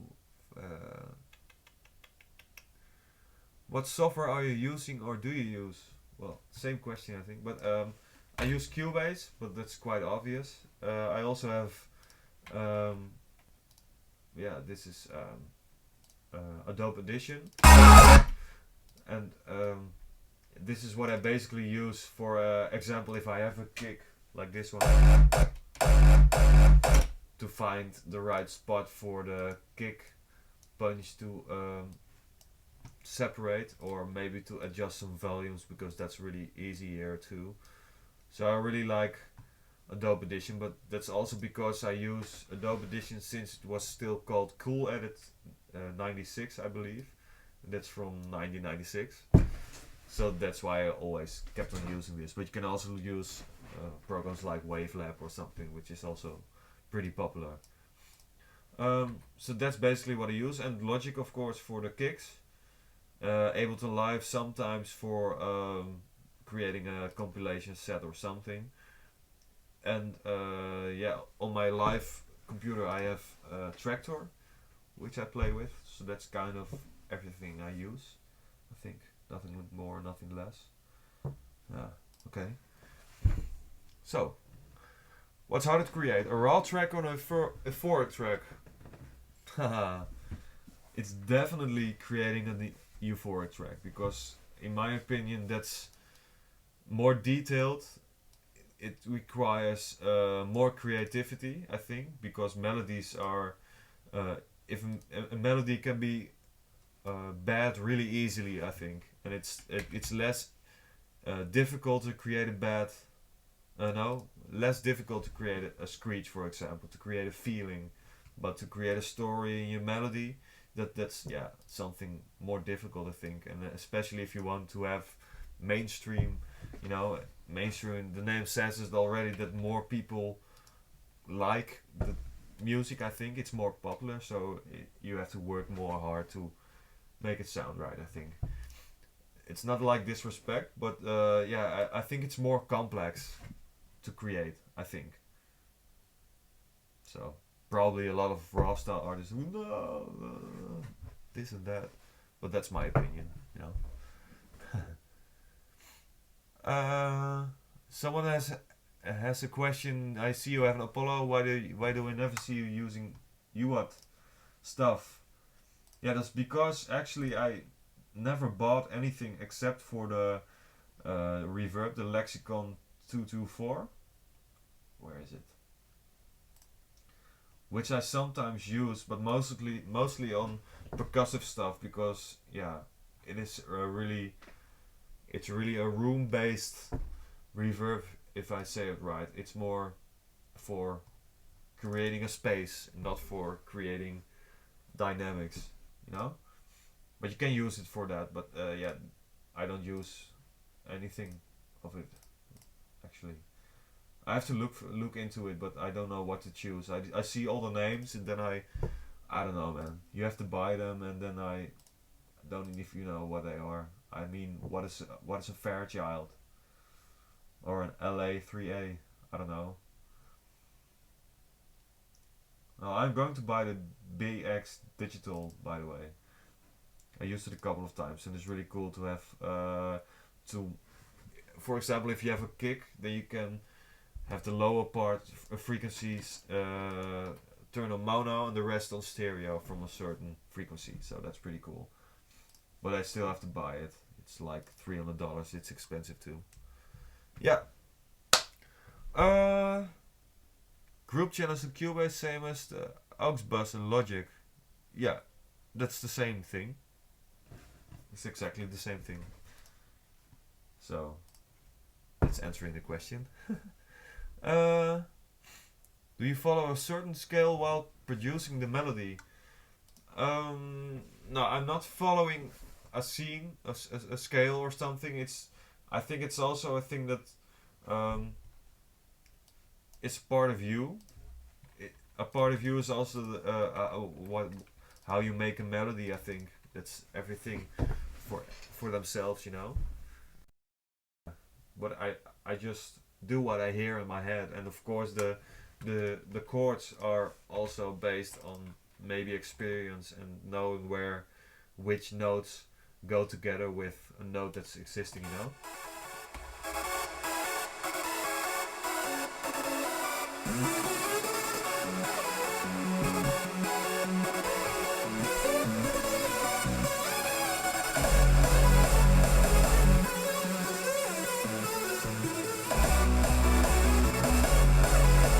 And that's creativity, something that you need to have in your head going on, you know? Yeah.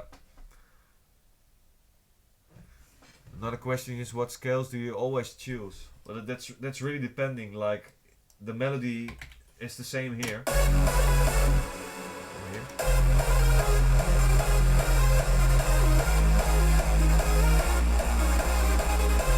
It's the same melody, but it's transposed one down, and which creates a whole different feeling because I have to handle the kick different going. Yeah, it's a whole dynamic thing. Which changes, you know.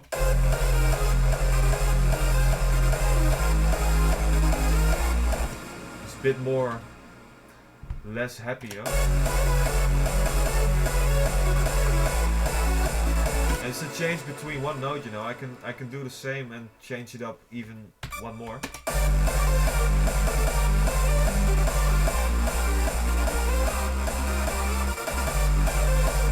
So, you know, with that you can.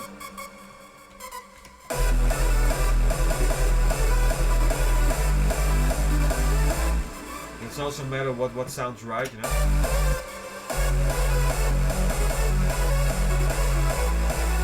Yeah, so that's it depends. Yeah.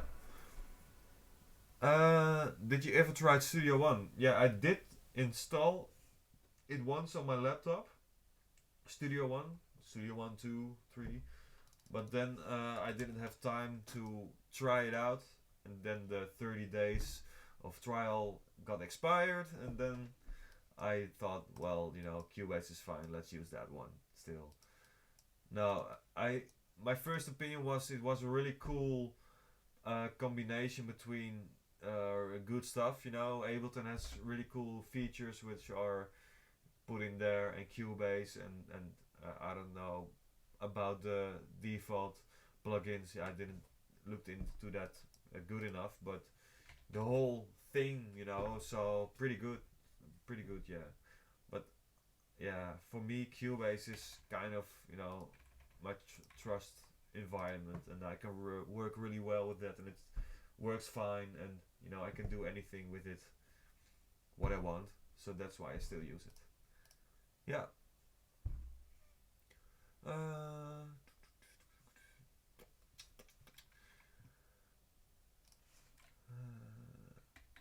Well, I don't see any more questions coming up right now, so what I can do now for the sake of the stream is to make another melody for you guys that you can maybe see something that I don't about creating melodies. But if you have any more questions, let me know, tweet at DJ Frontliner, and they will pop up here, and I will try to answer as many as possible. And I use Cubase, but that's probably a thing that people already know.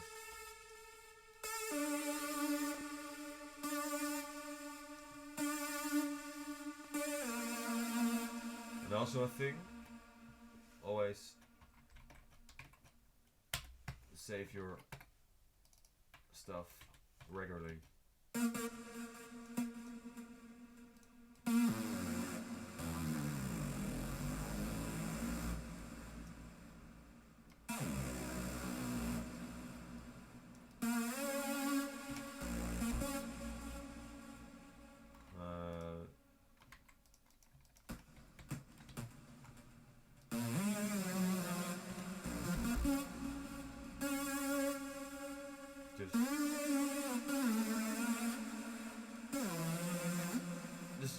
This is also just, you know, I don't know where it comes from, but I just put it down and see where it goes.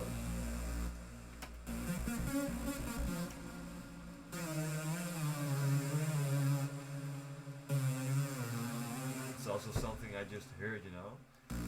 And what I do here is that the last note is a bit too low, so what I can do now, and don't try too much because you then can get lost in ideas, but now I hear that the last one is it's pretty low, so now I transpose the whole thing up to F.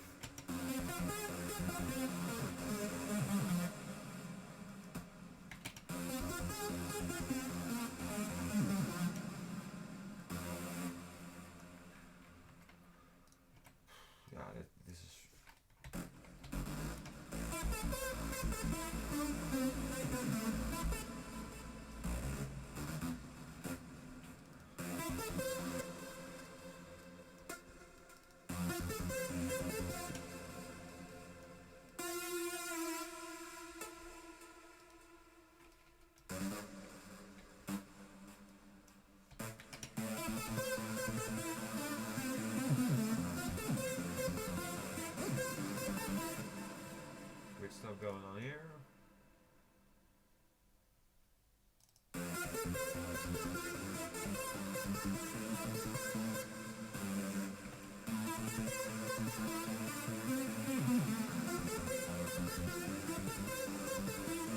So this is something new, you know, and that's a fun thing, because actually I'm working now on a template which I just made, of course, but having a template gives you a tool to create something really fast, you know? If I say I don't like the sound right now.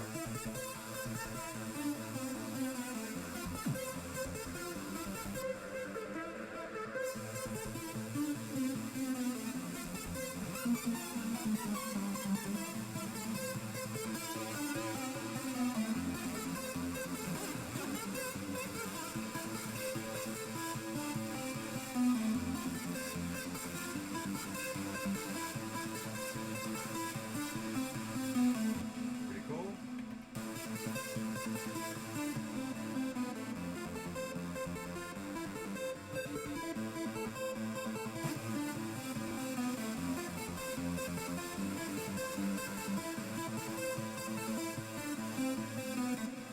So now I can do the same thing, maybe add some.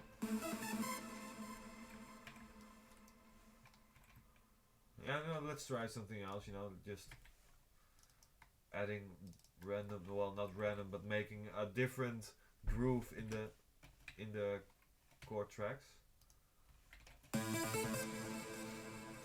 then you still need to find the right a note, you know. Well, it starts in F is the bass tone. If I, oh, A, I'm sorry.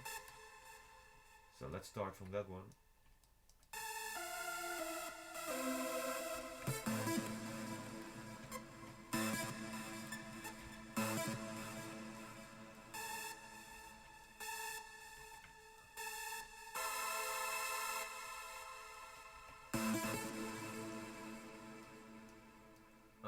Let's see what's fun.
So that's pretty fun. So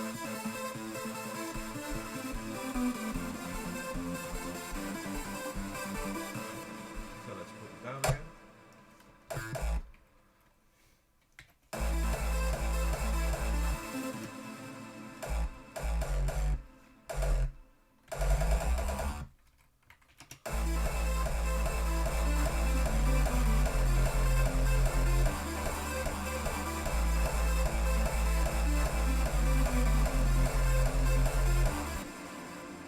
Yeah, so now I can try something, you know, with a build up maybe to.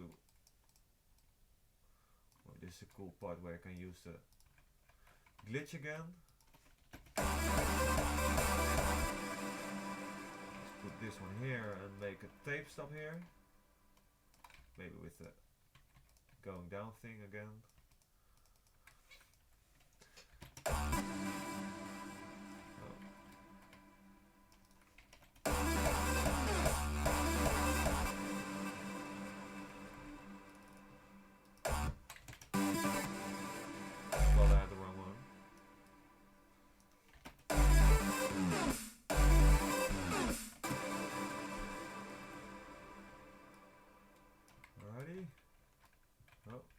zooming in again.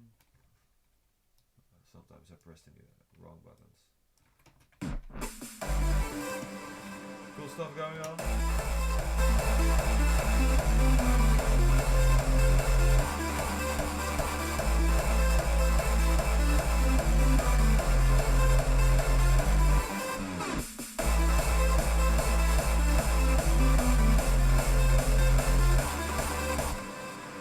Yeah, so that's creating ideas, you know, and then if I want to continue something like this or maybe this one, you know, then yeah, it's just creating arrangement things and yeah, creating whole sounds around it and creating signature sounds. It's all based on the same idea, but it's all sound design, playing, finding the right knobs, you know, and having something. Yeah, I don't know. Yeah, it's playing, you know.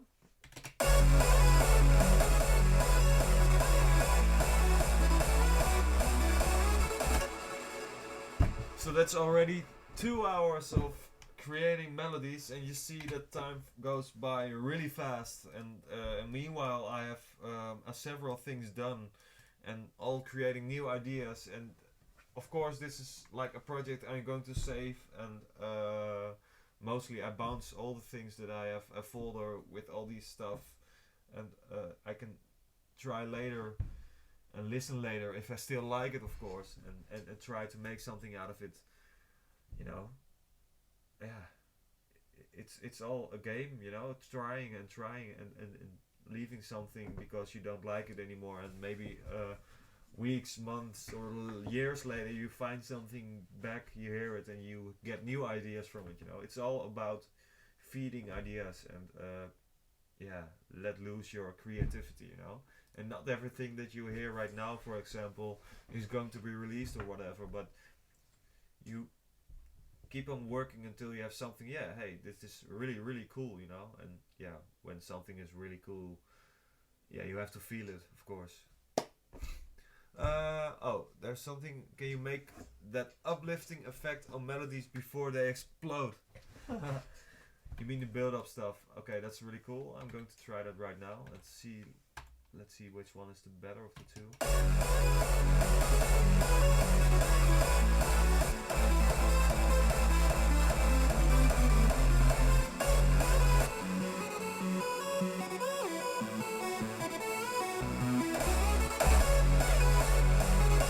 I don't know if this one is the best one, but I'm going to make a little bit of a build-up here. Let's create an easy one. Just adding some percussion right here. Okay, the kick comes in from this point. Something.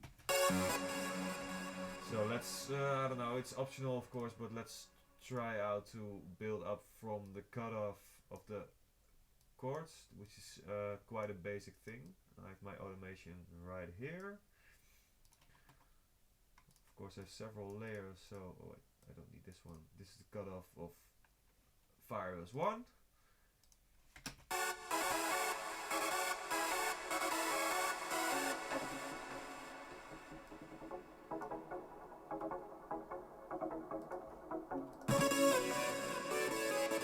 The other one, I'm going to get this one out. First I have to install the filter. A, B. Don't think I use part B, but still, you know, in case I forget. Name an envelope to the cutoff.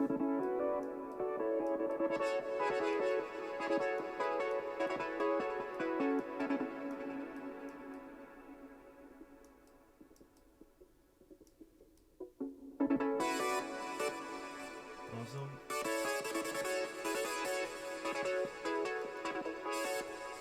Awesome. Let's put the automation somewhere here. Let's make it bigger. Well, if I build up this one of them first.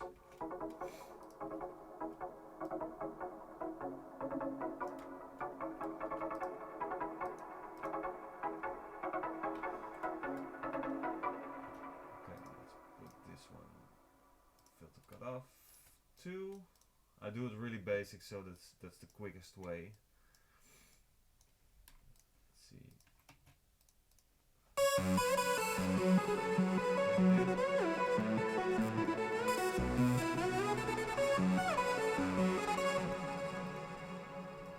Same deal here.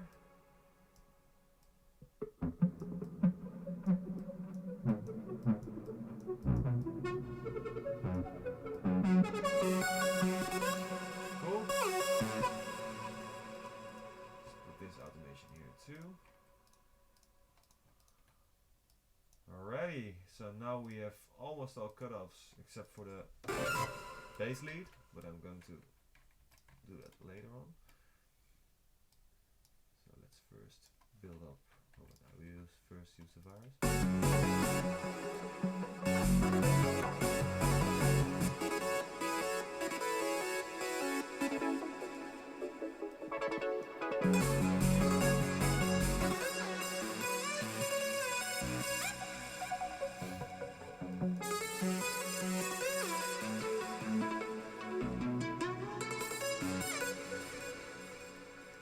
Alrighty.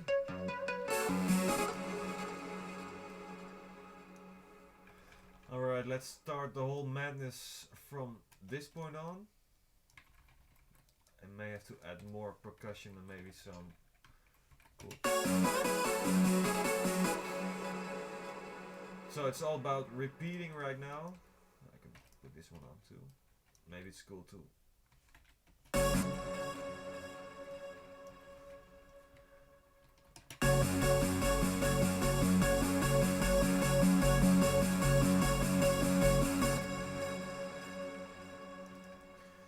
It's about repeating and going up. Well, that's kind of the basic idea, but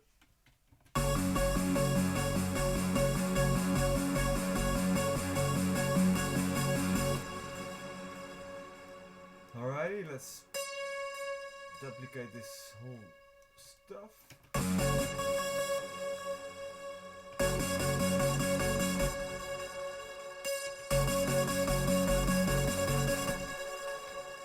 Alrighty, let's copy this whole stuff.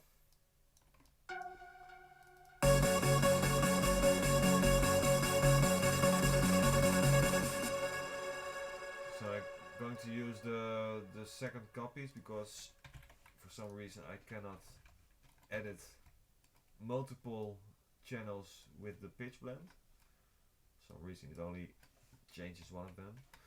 What I'm going to do here is of course go up, starting from 0, going up. So this is the pitch blend.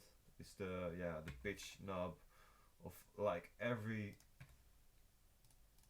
synthesizer there is, and most of them you need to set up first. That the bender up goes actually up, not -2 but -24 for this example. Okay, -12, but might be enough.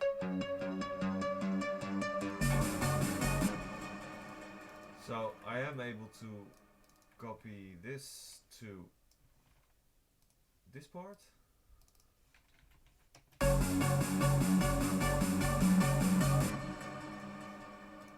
And this one.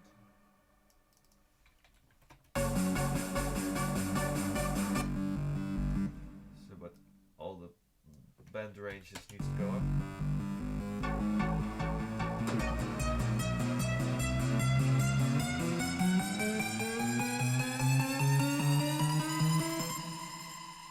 Yeah, it's also optional on what setting you put it, because you know every change in the bend up can also create a whole different vibe in the whole thing, you know. And I'm going to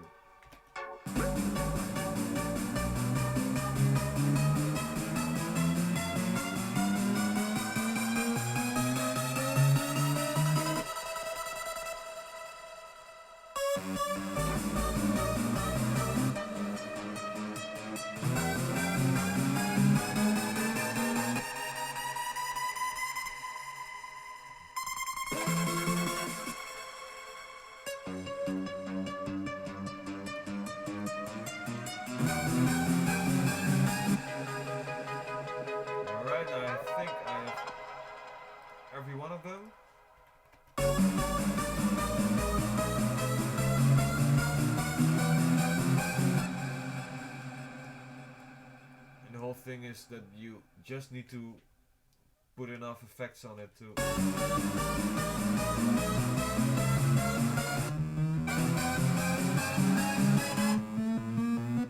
it goes up too much.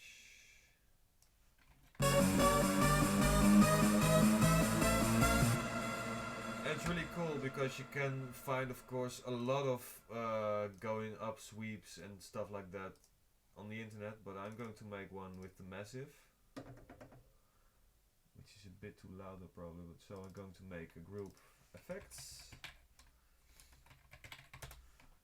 Yep, there we go. Let's make it also a little bit blue-ish. Let's put it through the group. Oh, no updates. Not yet today. Alright, effects. Wrong one. Effects. Okay. Before playing it, put the volume down.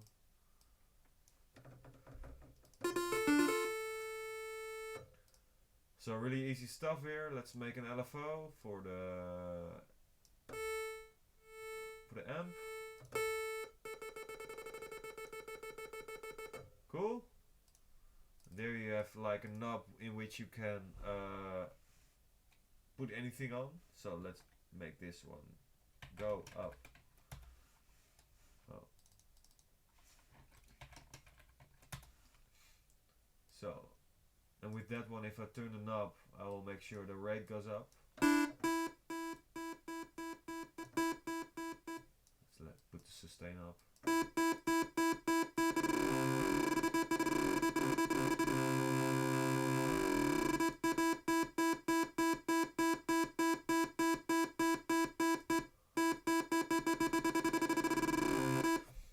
And what you also like is to let it go up.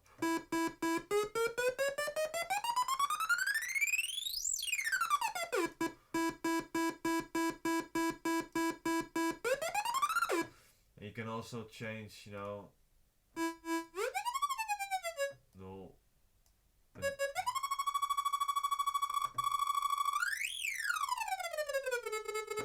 pretty cool, but if you put another one, you can also, you know, for example, let this one go down. You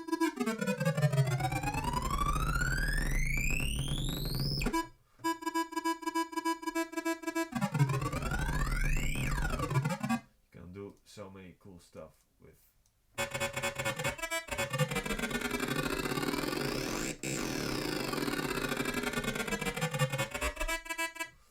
You can also put this one up less, or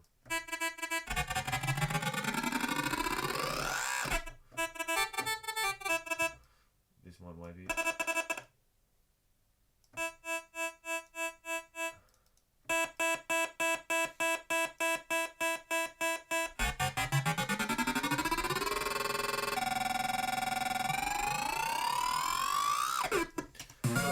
That's pretty cool. Now we have a sweep up.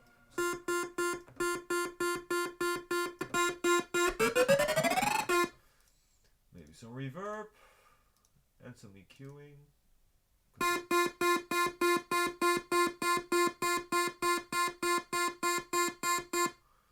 Alrighty, more reverb. Well, let's use the Hewitt one, for example. Where's Universal Audio? Lexicon. Where is the lexicon?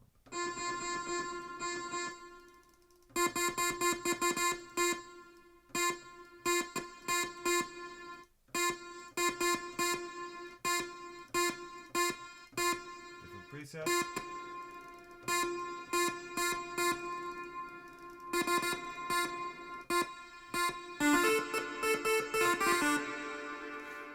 Like I said, it's more a room thing. I don't think it's really cool. Yeah, you can make, of course, reverb with the leads, but for leads. But yeah, it's. For me, it's different.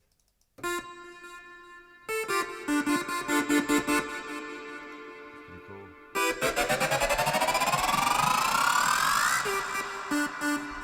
So let's fill it in. Let's Start low.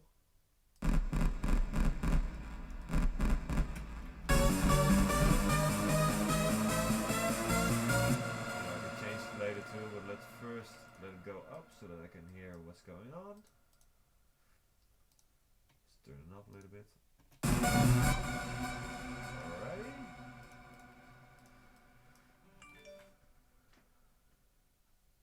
Alright, so now we have a uplifting thing going on.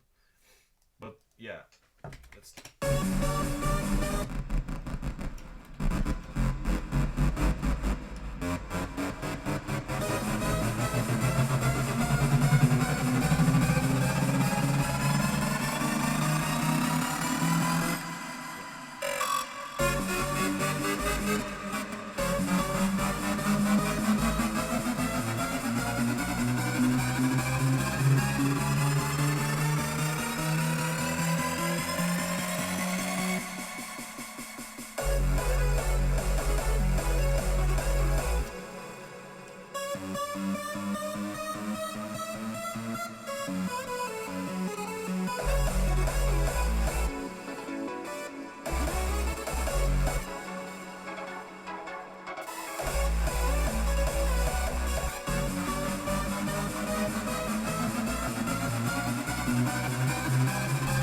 that's all.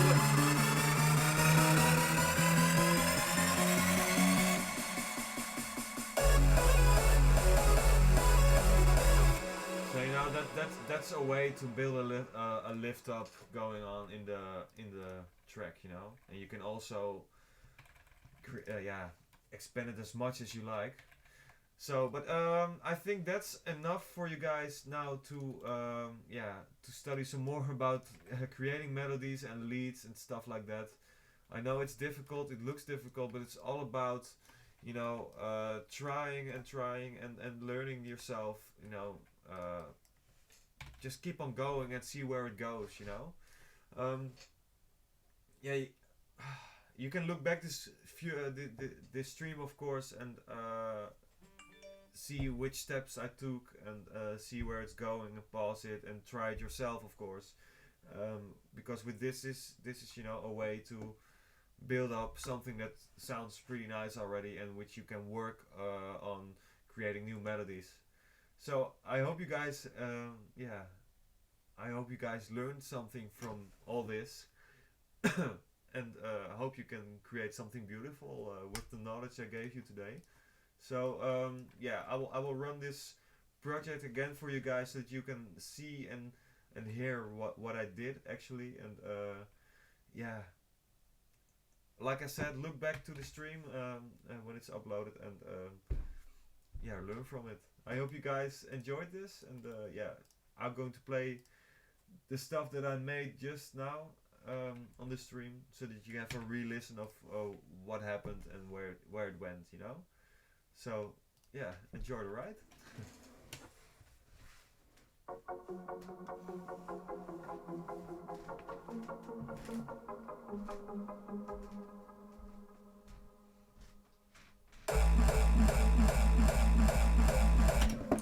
First, let's put the filters back on again. So.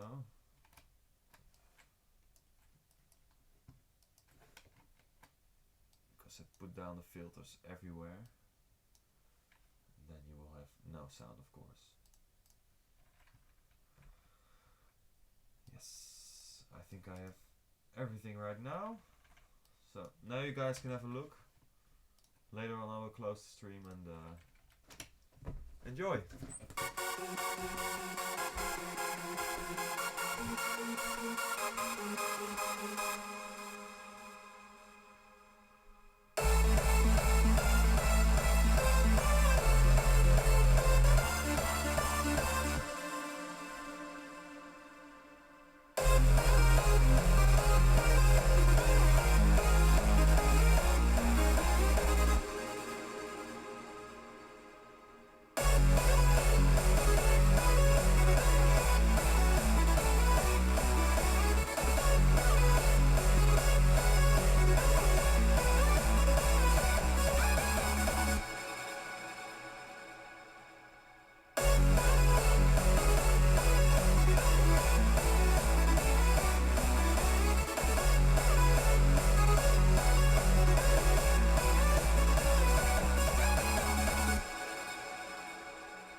So that's what came out today. Like I said, I hope you guys learned a lot today. Look the stream back, like I said, and see what steps I did. And of course, I hope you guys learned so much from it that you can create something really cool from it. And yeah, again, I hope you guys liked the stream today. I sure liked it, and of course, I hope to see you soon, someday. Of course, on the next stream, and of course, see you next time.